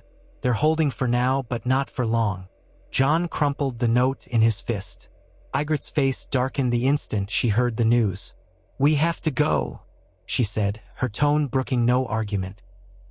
"He won't last long if the whites keep coming." Jon stared at the candlelit gloom of the hall. Tormund was not only a key figure among the free folk, he was a friend. But more than that, if Tormund's band fell, the dead would claim the men and add them to their ranks. He ground his teeth, thinking of the strategic cost of splitting forces. But there was no choice. "I'll rally a party," he said. "We'll ride at first light. If we move fast, we might get to him in time." Ygritte grabbed her bow and quiver. "Not at first light tonight. As soon as we can. Every hour we wait is an hour Tormund might not have." Jon stared at her with concern. The roads at night were perilous, the snow's thick, but she had a point. They could not wait for the sun. A smaller group, then, he decided. "We'll leave now. We can travel faster that way, though it'll be dangerous." A measured voice interrupted them from the shadows. Robert Glover stepped forward, brow furrowed. "If you intend to ride tonight, you'll need guides. My men know some of the woodland trails leading north. We can spare a few." He paused, scanning Ygritte's determined expression. "I suppose we truly are allies now." Jon gave a respectful nod. "We'd be grateful." Within the hour, a small column gathered in the courtyard. 24 riders in all, a mix of free folk rangers, Black Brothers, and Glover's soldiers. They wore heavy cloaks and cloaks of layered fur, carrying torches and swords strapped with dragonglass daggers. The stable lanterns painted their faces in wavering shadows. Ghost loped among them, large and silent, the red glow of his eyes reflecting the torchlight. Ygritte mounted a sure-footed mare, her breath clouding the night air. She scanned the riders, ensuring none were ill-equipped. The torch flames flickered in the brisk wind, illuminating the tension that gripped everyone. Jon joined her, saddling his own dark horse, Longclaw sheathed within easy reach. They passed under Winterfell's gate by moonlight, the watchers on the battlements calling subdued farewells and well-wishes. Beyond the walls, the night was a cold curtain of stars and drifting snow, the moon casting a faint glow upon the white fields. Their horses snorted plumes of steam as they set off at a measured trot. The journey was grueling. Drifts and hidden pitfalls slowed their progress. Now and then, a rider dismounted to clear branches that had fallen under the weight of snow. Ygritte scouted ahead occasionally, using her keen eyesight to find safe routes. Ghost patrolled in wide arcs, his shape a white blur amid the darkness. The hours crept by, the cold chewing at their fingers and toes. Still, they pressed onward, clinging to the knowledge that Tormund's band needed them. At times, they glimpsed abandoned huts. Windows dark, doors ripped from hinges as though a storm or something worse had passed through. In those fleeting moments, Ygritte's heart clenched with memories of Hardhome. How many times had she seen that same sign? A place abandoned in terror, left to the snow. Near midnight, they found a half-buried track leading toward the old watchtower that the Raven's note had mentioned. A pale glow of moonlight fell across its crumbling silhouette. The tower rose from the rolling land like a broken tooth. Around it, low walls remained, part of an ancient fortification. Their breath caught at the sight of flickering lights within, signs of torches or lanterns. Perhaps Tormund's group still held on. They dismounted a short distance away, not wanting to alert any potential foes. The hush was absolute, save for the faint groan of wind across the ice-crusted fields. Jon signaled 2 Black Brothers to circle the perimeter while Ygritte, he, and a handful of others crept forward. Ghost moved ahead, nose to the ground. Every nerve was on edge, expecting an onslaught of wights at any moment. The watchtower's courtyard was a ruin of broken flagstones and snowdrifts. The walls had partially collapsed, leaving large gaps. Several corpses lay sprawled, half-eaten by crows or likely wights that had moved on. By the look of their clothing, some were free folk, some Black Brothers. The shapes were contorted in final agony, and Ygritte's stomach turned at the sight. She found a patch of blood in the snow, bright even in the moonlight, and followed its trail to a small door leading deeper into the structure. A faint glow seeped from the cracks. She glanced at Jon. He drew Longclaw, stepping carefully over fallen stones. The half-dozen allies behind them tensed, weapons ready. Before they could knock, the door creaked open from inside. Tormund Giantsbane stood there, blood matting his thick beard, his left arm wrapped in a hasty bandage. His eyes widened in relief as he saw them. "About bloody time," he growled, voice low. "We've been stuck here 2 nights. The dead kept coming." Ygritte darted forward, her breath catching. She grasped Tormund's uninjured arm, scanning his face for any sign of mortal wounds. "You're alive, you great oaf," she breathed, half in a scold, half in relief. "We came as fast as we could." He let out a rough chuckle, though pain laced it. "Aye, and about time, too. We lost some good folk, but we still whole. The tower. The wights parted a few hours ago. Maybe regrouping, maybe wandering for new prey. We couldn't risk moving the wounded." Jon stepped inside, eyes adjusting to the dim torchlight. The small interior revealed a huddled group of survivors. Some battered men, a few spearwives, even a pair of old black brothers. A ragged hush fell as they realized help had arrived. The air smelled of blood, sweat, and the acrid tang of fear. Crude barricades of shattered furniture blocked the crumbling archways. Dragonglass arrowheads littered the floor near a makeshift vantage in the wall. Jon turned to the men behind him. "Gather those who can still walk. We'll fortify what we can for the night, then move out at first light. If the whites return in force, we won't hold this place." Tormund grimaced, bracing himself against the wall. "We used up most of our arrows. We have a few torches, but if a horde comes, we'll be overrun." Ygritte bent down, picking up a broken arrow shaft. "We'll not let that happen," she said, looking Tormund dead in the eye. "We came here to bring you back." It was not an easy task. The wounded needed stretchers improvised from door panels. Some survivors were near delirious with pain or fever. Ygritte helped bandage a spearwife whose leg was gashed so deeply bone showed. The woman gripped Ygritte's hand hard enough to leave bruises, biting back screams as the bandage was tied tight. All the while, Jon directed the reinforcements with a calm he did not necessarily feel.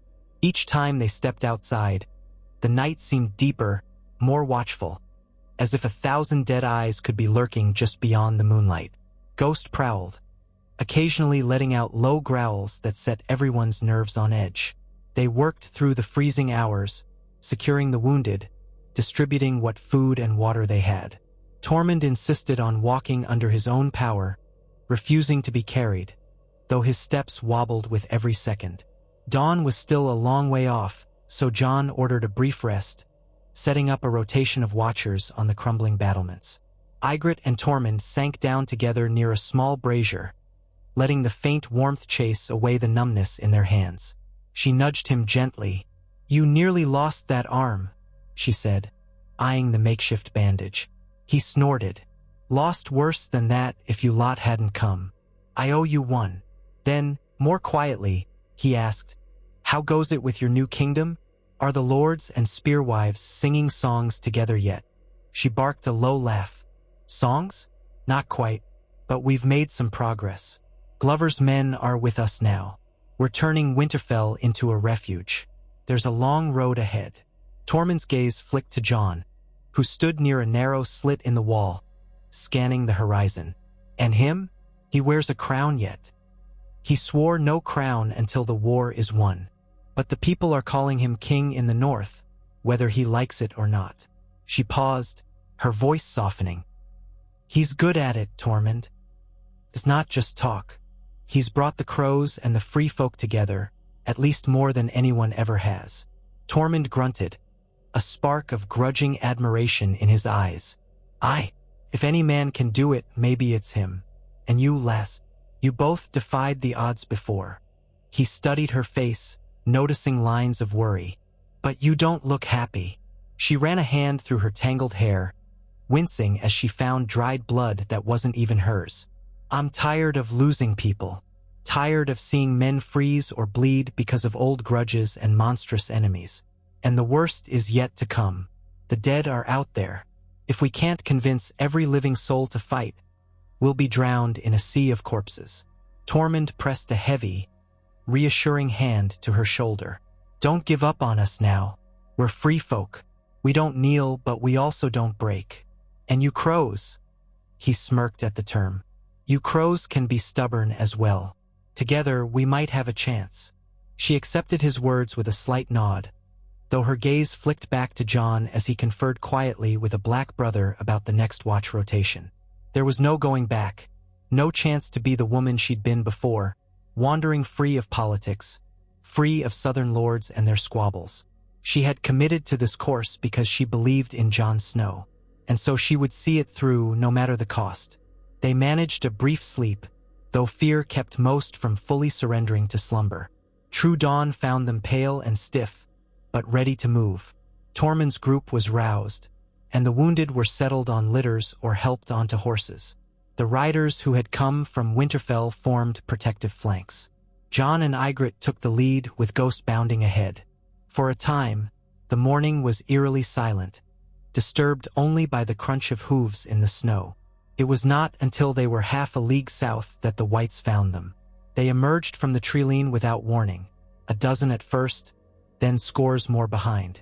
They were the reanimated dead, some in ragged northern furs, others wearing tatters of old cloaks from the watch. Icy blue eyes glinted with malevolent light, and their flesh, frostbitten and torn, showed black veins beneath. A few bore the remains of weapons, rusted axes or splintered bows clutched in bony fingers. Shouts erupted along the line. Jon cursed under his breath, spurring his horse to form a defensive ring around the wounded. Ygritte whipped her bow from her shoulder and knocked an arrow tipped with dragonglass.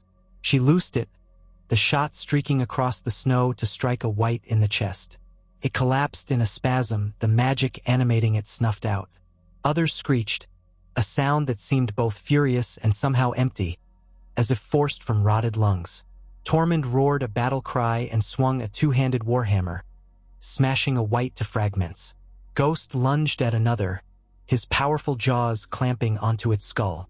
Black brothers and Glover men thrust with spears, though some found only hollow ribs. The stench of death filled the frigid air. Despite the shock, Jon's group fought with grim determination. They had prepared for this. The dragonglass arrowheads and spear tips proved their worth, as each blow that found its mark brought a white down for good. But the advantage of numbers began to tell. For every dead creature they destroyed, 3 more lurched out of the woods, shrieking in that ghastly echo of life. Jon dismounted, swinging Longclaw in a swift arc that severed a white's torso. Rotted flesh scattered on the snow, but the creature still clawed forward, severed arm twitching. He stamped down, finishing it with a dragonglass dagger. Nearby, Ygritte shot arrow after arrow, each finding its mark, until her quiver ran low. The Glover soldiers fought bravely, though their eyes were wide with terror. More than one screamed as a white sank icy nails into living flesh. There was no time to grieve. Every second mattered. "Fall back," Jon bellowed, seeing that the line was wavering. They couldn't afford to be surrounded. He hacked at another undead figure, its eyes luminous with hate. "Keep moving. Protect the wounded." Ygritte helped a spearwife half-carry one of Tormund's men who had been gravely wounded. Blood stained the snow with each step. Ghost raced in a frenzy, ripping through white after white fur spattered with gore. The group struggled to stay cohesive, to inch toward open ground where the horses had gathered. The whites pressed in, forming a ragged ring of death around them. The eerie half-light of morning cast long shadows over the churned snow. Desperate, Ygritte slung her bow and drew a short, curved-bladed knife. Its edge gleamed with a coating of dragonglass chips, hammered in with southern steel. She drove it into the skull of a white that lunged at her from behind. Another arrow whizzed by her ear, one of the Black brothers providing cover. Jon, catching sight of her predicament, fought his way to her side.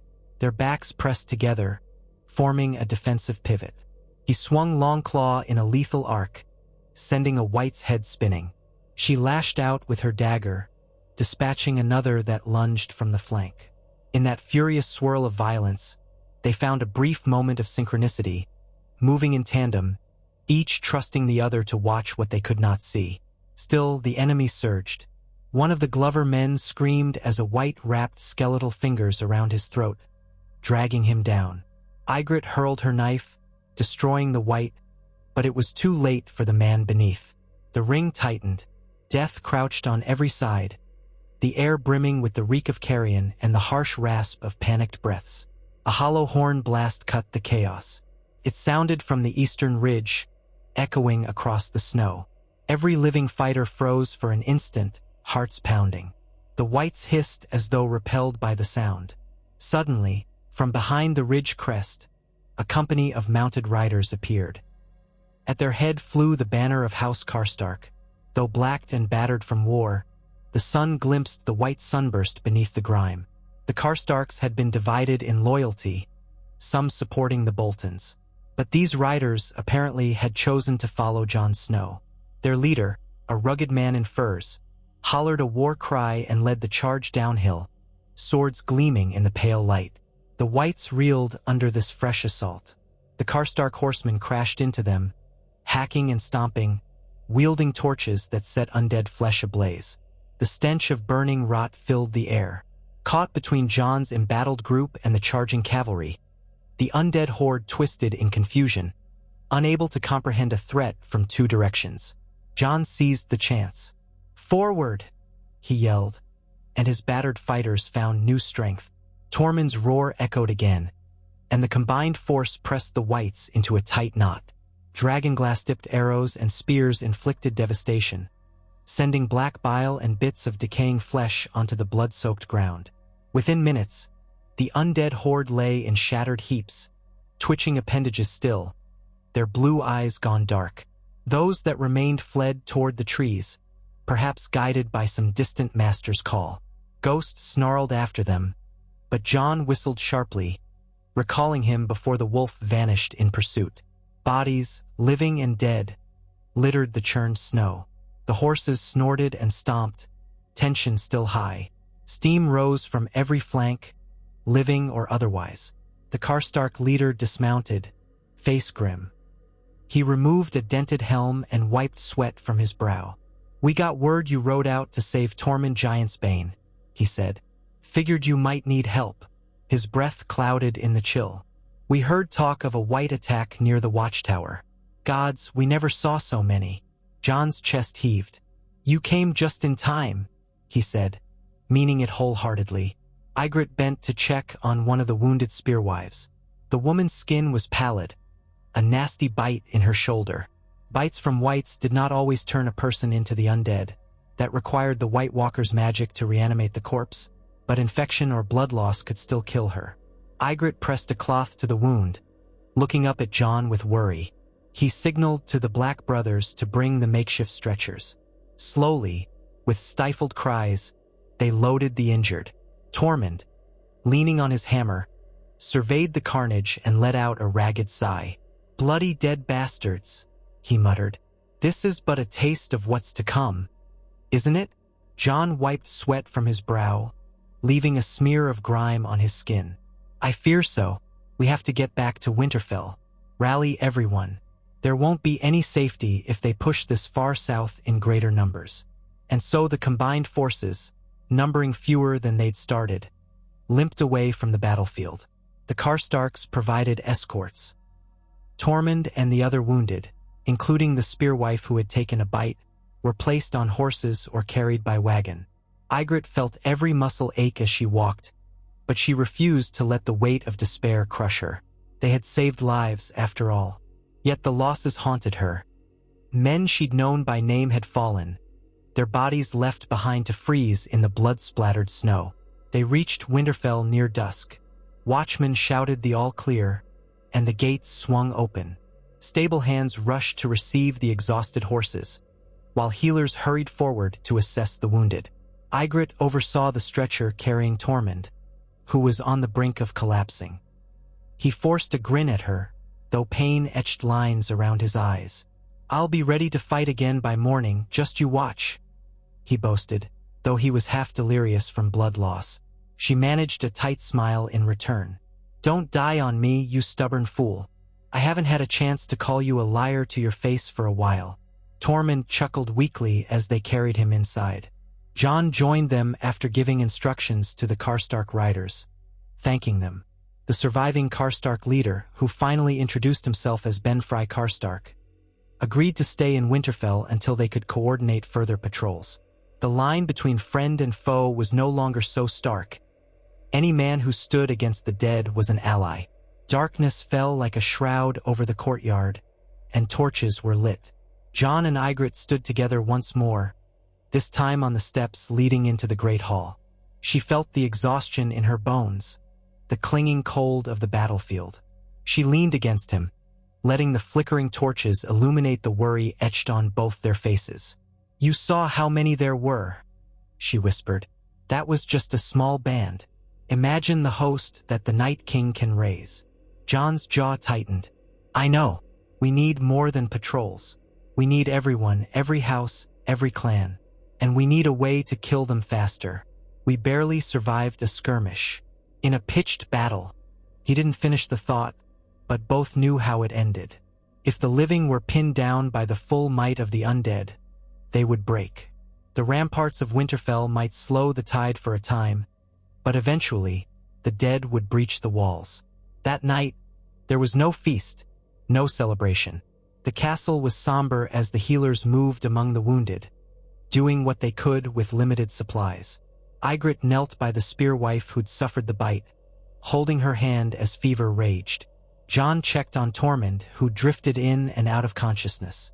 The corridors echoed with moans and occasional weeping, while the fires burned low. As exhaustion overcame her, Ygritte found her way to a small alcove near the Great Hall, where she could sit with her back against the stone. Jon joined her soon after, lowering himself beside her. They watched the torchlight dance on the walls in silence.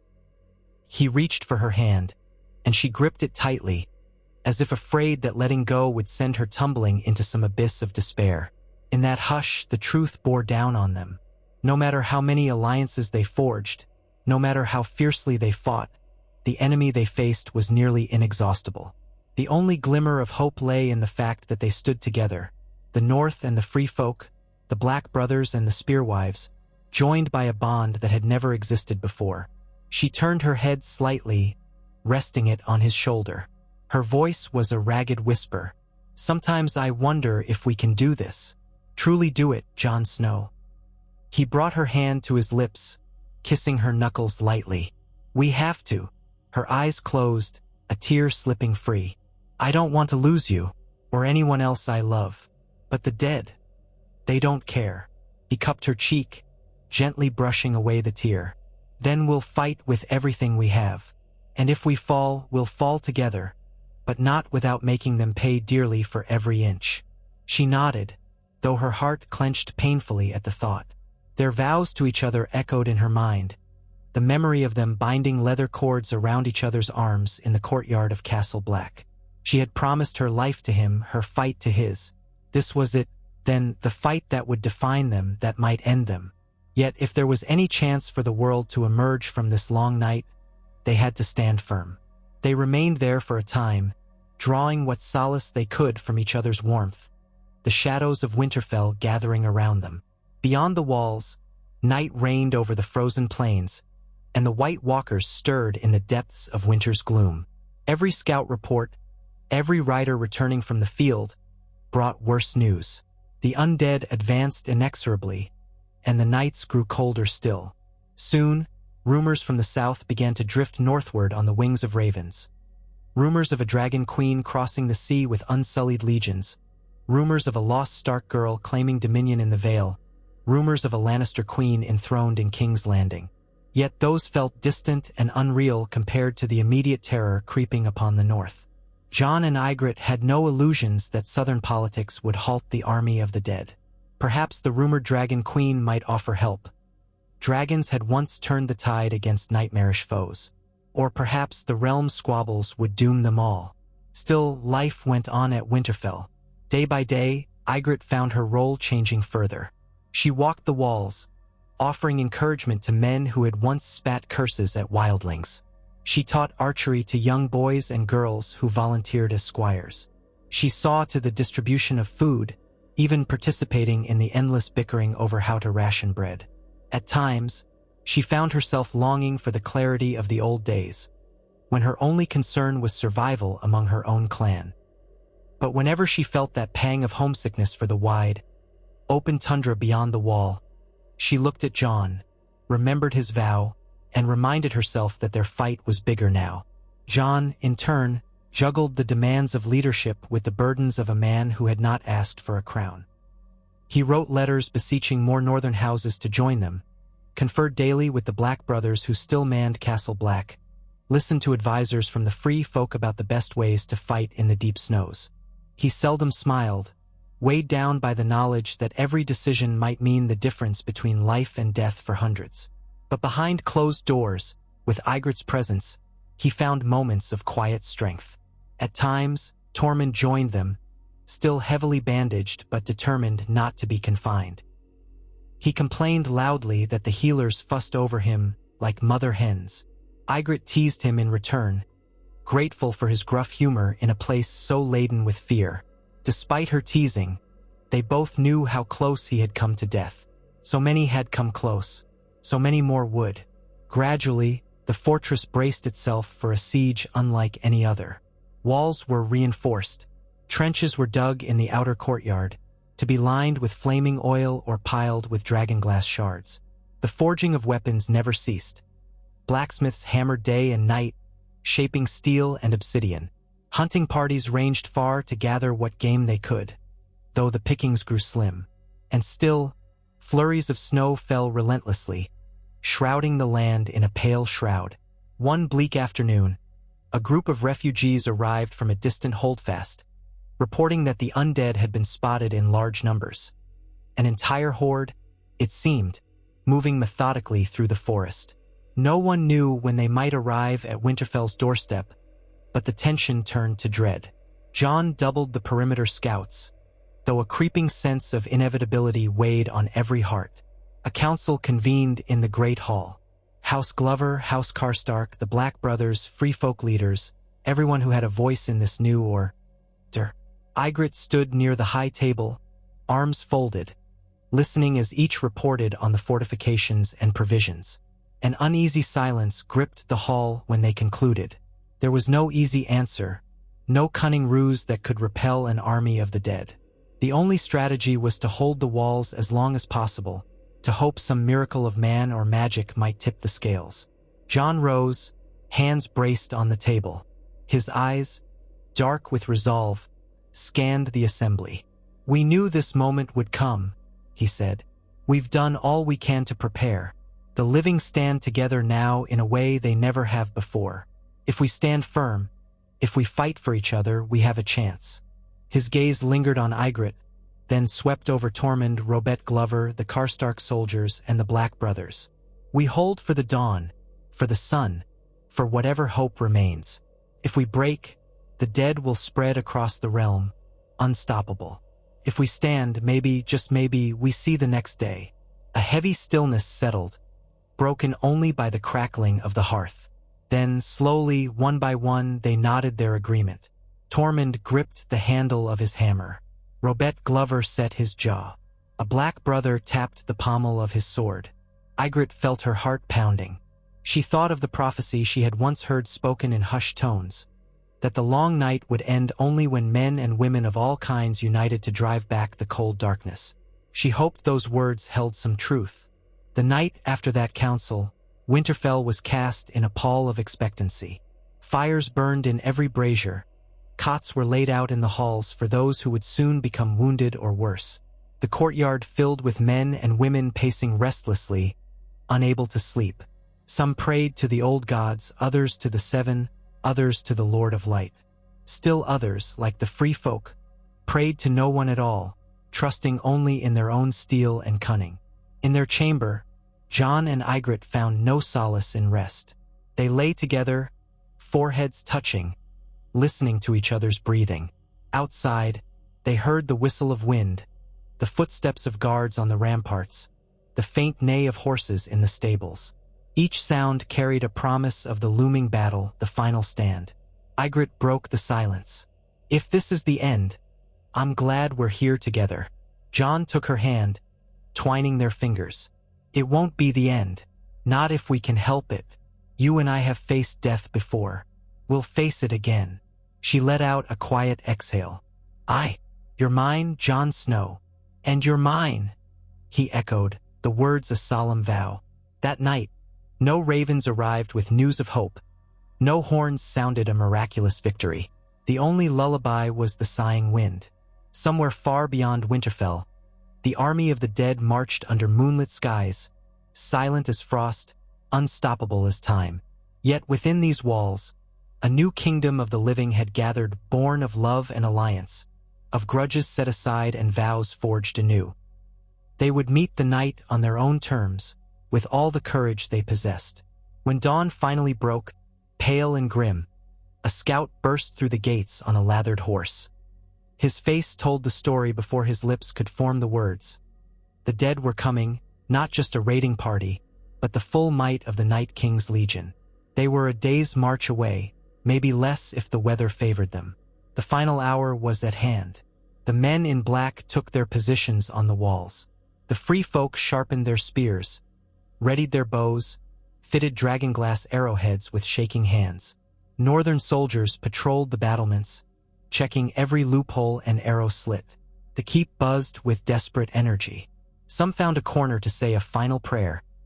Others clasped loved ones close, hoping for a farewell that might not be final. The children huddled in the crypts, guarded by a handful of older knights and spearwives who had been tasked with their protection. Amid this orchestrated chaos, Jon and Ygritte surveyed the walls, ensuring every vantage was manned. Tormund, pale from his wounds, insisted on standing guard at the main gate, hammer in hand. He greeted Ygritte with a gruff nod, as if to say, "We've been here before, one last stand." She clapped his shoulder, her own heart thrashing like a caged animal. Jon pointed out potential weak points in the walls, sections damaged by old battles, spots where the mortar might crumble. She nodded, committing each one to memory. Then they parted briefly, each needing to reassure scattered pockets of frightened souls. Ygritte found herself standing before a cluster of free folk archers, all women, all with eyes hard as flint. She spoke simply, "We've crossed the wall. We've seen the other side. We know what the dead can do. But we're not running now. We stand. Remember your arrows. Aim for the magic in them. Make every shot count." They nodded, adrenaline blazing in their eyes. Ygritte moved on, checking the line of men stationed near a half-repaired breach in Winterfell's outer wall. The wind rattled the patchwork timbers that had been hastily erected there. Beyond them, endless white, as if the land itself waited to swallow them whole. Afternoon wore on, the sun never really bright, more like a sullen orb behind gauzy clouds. Finally, the horns sounded from the outer watchtower, 3 blasts in succession. The cry went up. They were here. Jon ascended the gatehouse steps 2 at a time. Ygritte joined him, bow in hand, her teeth chattering despite the adrenaline flooding her veins. From the parapet, they gazed across the snowy fields. At first, she saw only a shifting haze, as though a storm was churning the drifts. Then, as her eyes adjusted, she realized that the haze was an army, countless figures moving in eerie unison. A ragged gasp escaped her lips. She had never seen so many whites in one place, not even at Hardhome. The horizon itself seemed to crawl with them, wave upon wave of silent, implacable death. An icy fist gripped Jon's stomach. He scanned the legion, spotting occasional silhouettes on skeletal horses. White walkers, tall and inhuman, their flesh pale as glaciers. At their head, a figure astride a dead stallion, its eyes glowing the same cold azure. The Night King. Jon's heart hammered. He recalled the dead man's stare at Hardhome, the silent challenge that had seared his soul. Shouts went up along the walls. Archers knocked arrows, spearmen braced. Tormund's thunderous curses echoed near the gate, urging men to hold the line. Atop the ramparts, robed priests of the Red God prayed for fire, while northern lords clutched their sword hilts. The living had never felt so small. The White Walkers halted their host at a distance, as though savoring the moment. Snow whirled in ghostly eddies around them. Then a keening wail filled the air, so high and piercing that Ygritte pressed her hands to her ears. As if summoned by that unholy cry, the Whites charged. They raced across the field in a dead sprint, limbs jerking in grotesque speed. Arrows flew from the battlements, blackening the sky. Some Whites fell, pierced by dragonglass, but more swarmed forward, heedless of their own destruction. Jon shouted, "Archers loose at will!" Ygritte let her first arrow fly, reloading swiftly. She saw Tormund's silhouette at the gate, roaring a challenge. The free folk archers fired in unison. A volley of obsidian-tipped shafts thudded into the mass of undead, dropping dozens, but a dozen was a raindrop in an ocean. Another wave, another. The Whites simply kept coming, scrambling over their fallen brethren. At the foot of the walls, men hurled jars of oil, igniting them with torches. Flame burst in brilliant gouts, incinerating undead flesh. Thick black smoke rolled upward. Yet the whites behind pressed on, trampling the burning remains to reach the walls. Some flung themselves into moats lined with sharpened stakes. Others climbed on top of each other, forming writhing mounds to reach the battlements. The defenders stabbed downward with spears, hacking with axes, but it seemed an endless tide. A chilling shriek signaled the arrival of a white walker atop an undead horse, galloping alongside the rampart. Ygritte focused, exhaled, and loosed an arrow aimed at the creature's torso. The arrow shattered on the White Walker's frosty armor. Her heart lurched. A second arrow, the same result. Then a black brother tried to spear it from above, only to have his spear snap, the shards glimmering in the swirling snow. Suddenly, Jon was there, leaping from the parapet to land on an outcropping of stone below, intercepting the White Walker. Longclaw sang as he swung, the Valyrian steel colliding with the walker's ice-forged blade. Frost burst in a cascade of shards.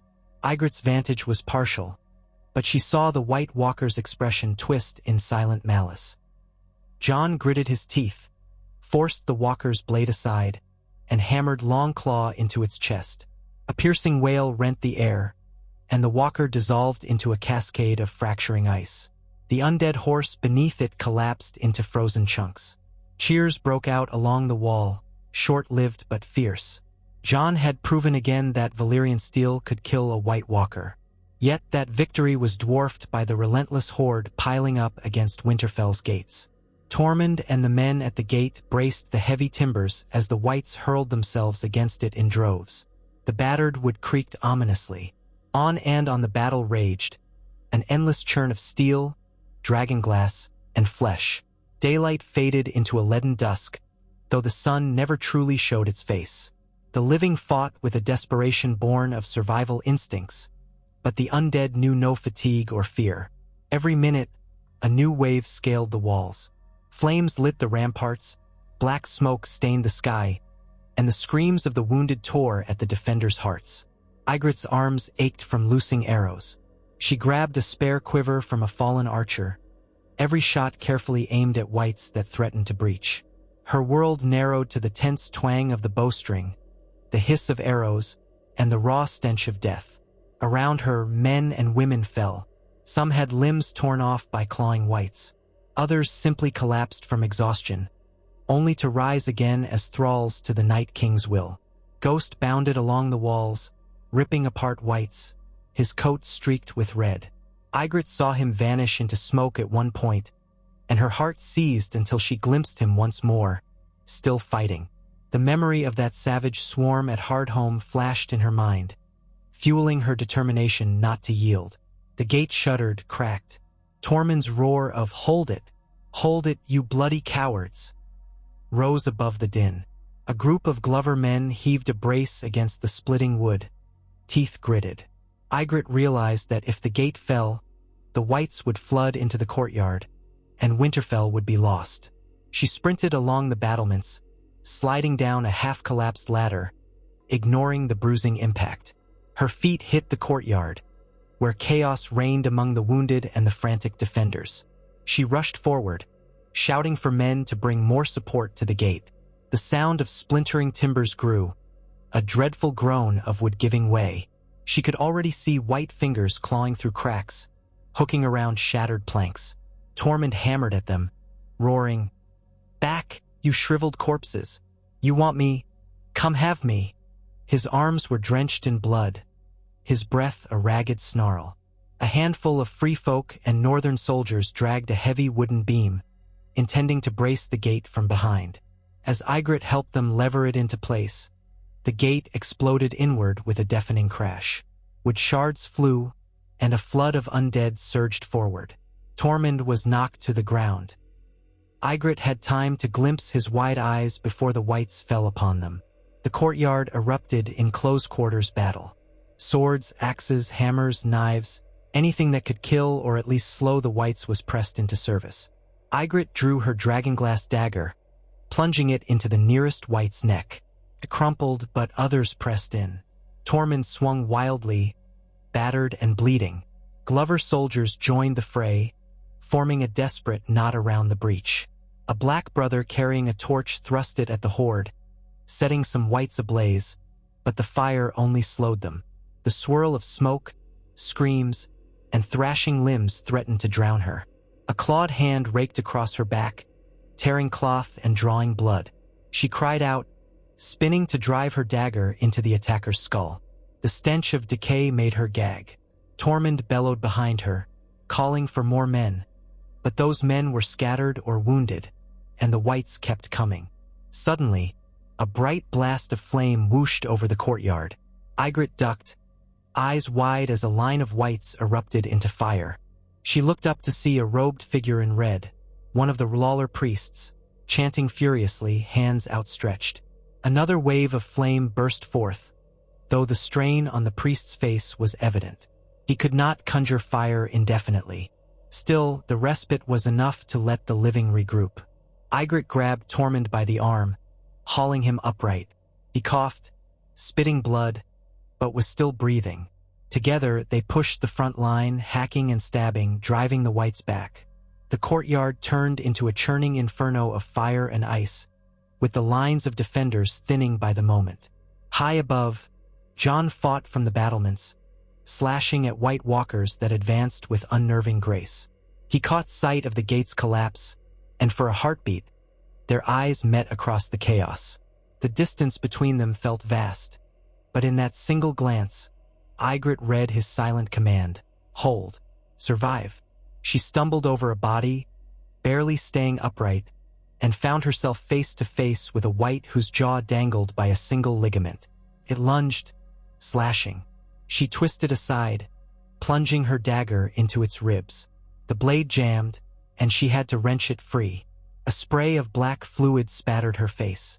With a gasp, she staggered back, nearly tripping over another corpse. Then the horn sounded again, but this time from within the walls. A long, mournful note, repeated thrice. In the madness, it took her a moment to realize what it meant. A breach elsewhere or a major event. She heard men shouting, "They're over the walls! Over the walls!" Her stomach dropped. The whites had scaled another section, no doubt. Winterfell was being taken from multiple angles. She whirled, scanning the courtyard. Tormund was fighting two whites at once, battered and exhausted.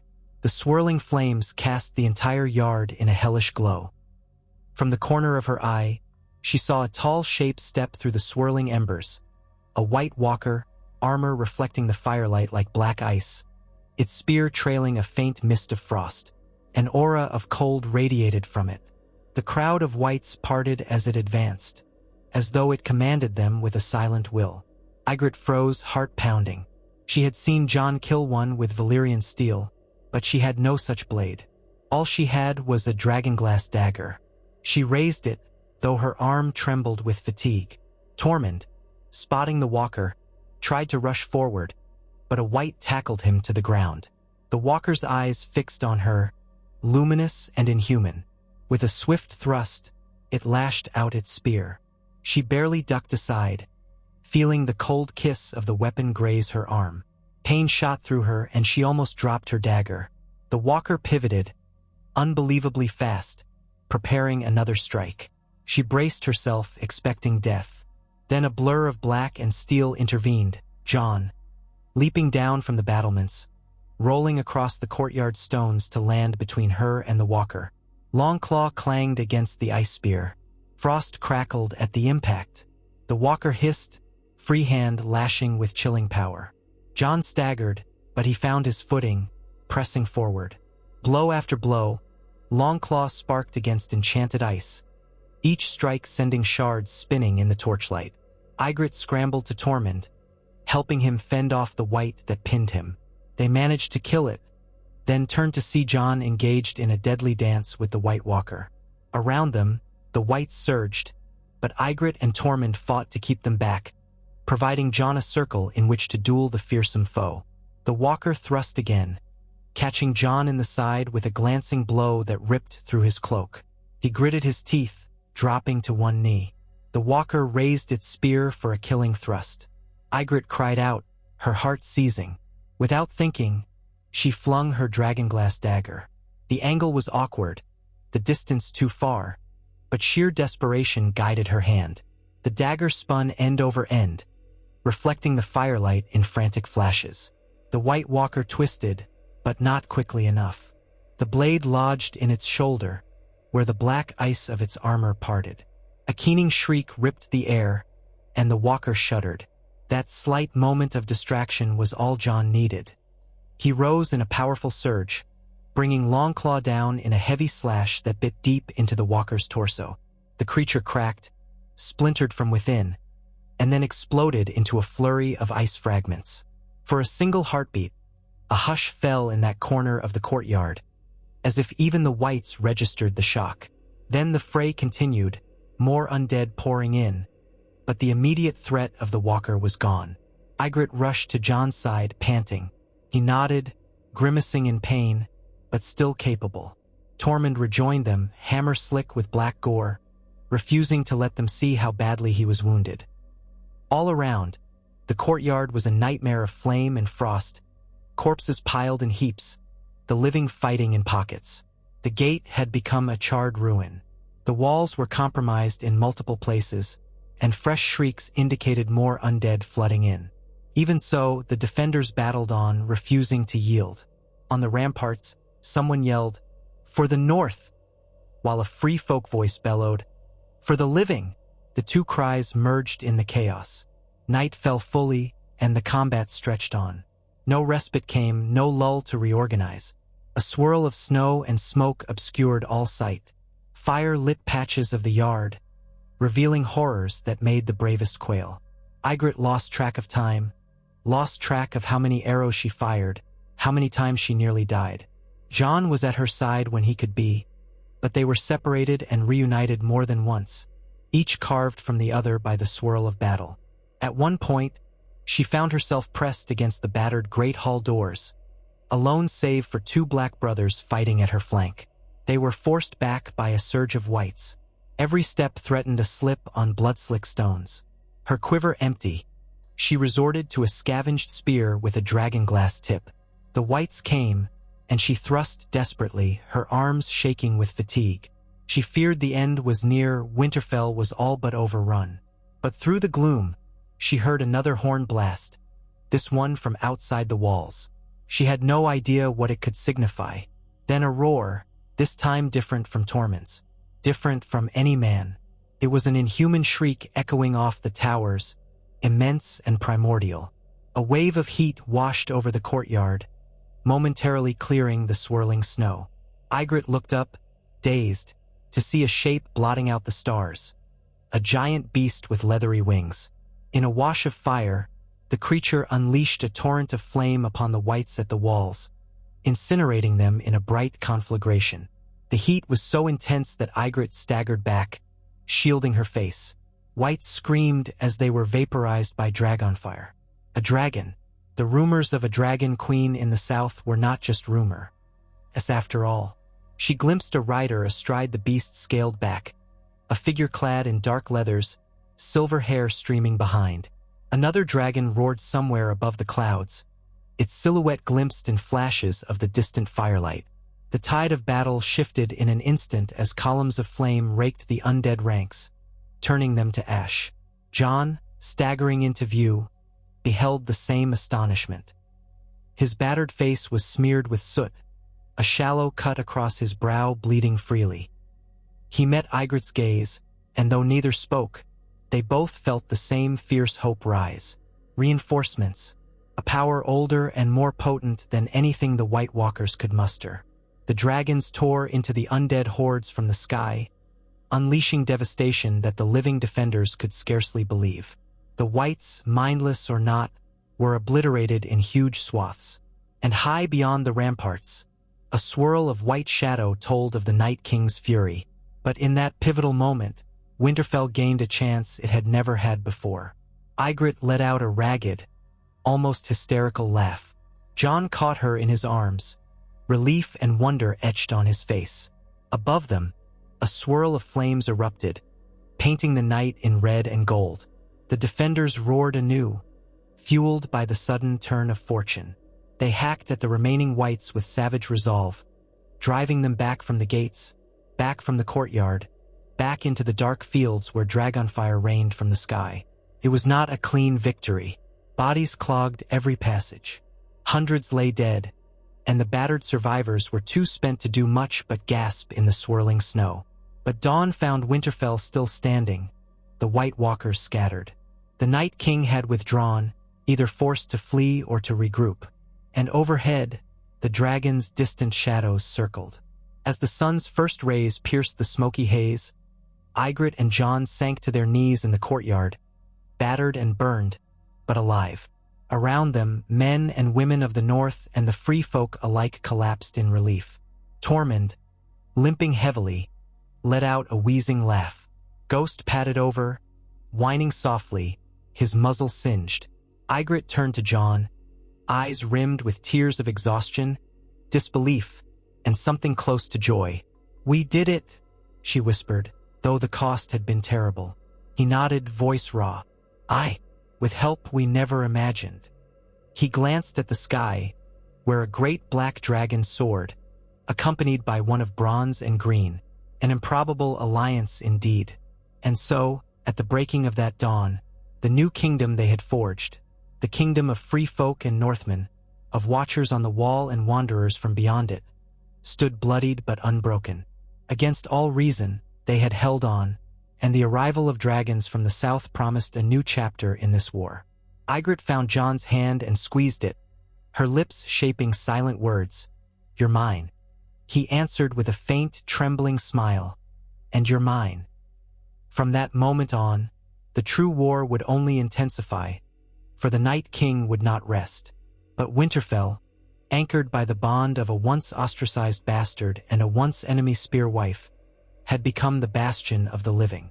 And within its walls, scarred and grieving though they were, hope finally sparkled like embers on a fresh wind, ready to blaze anew.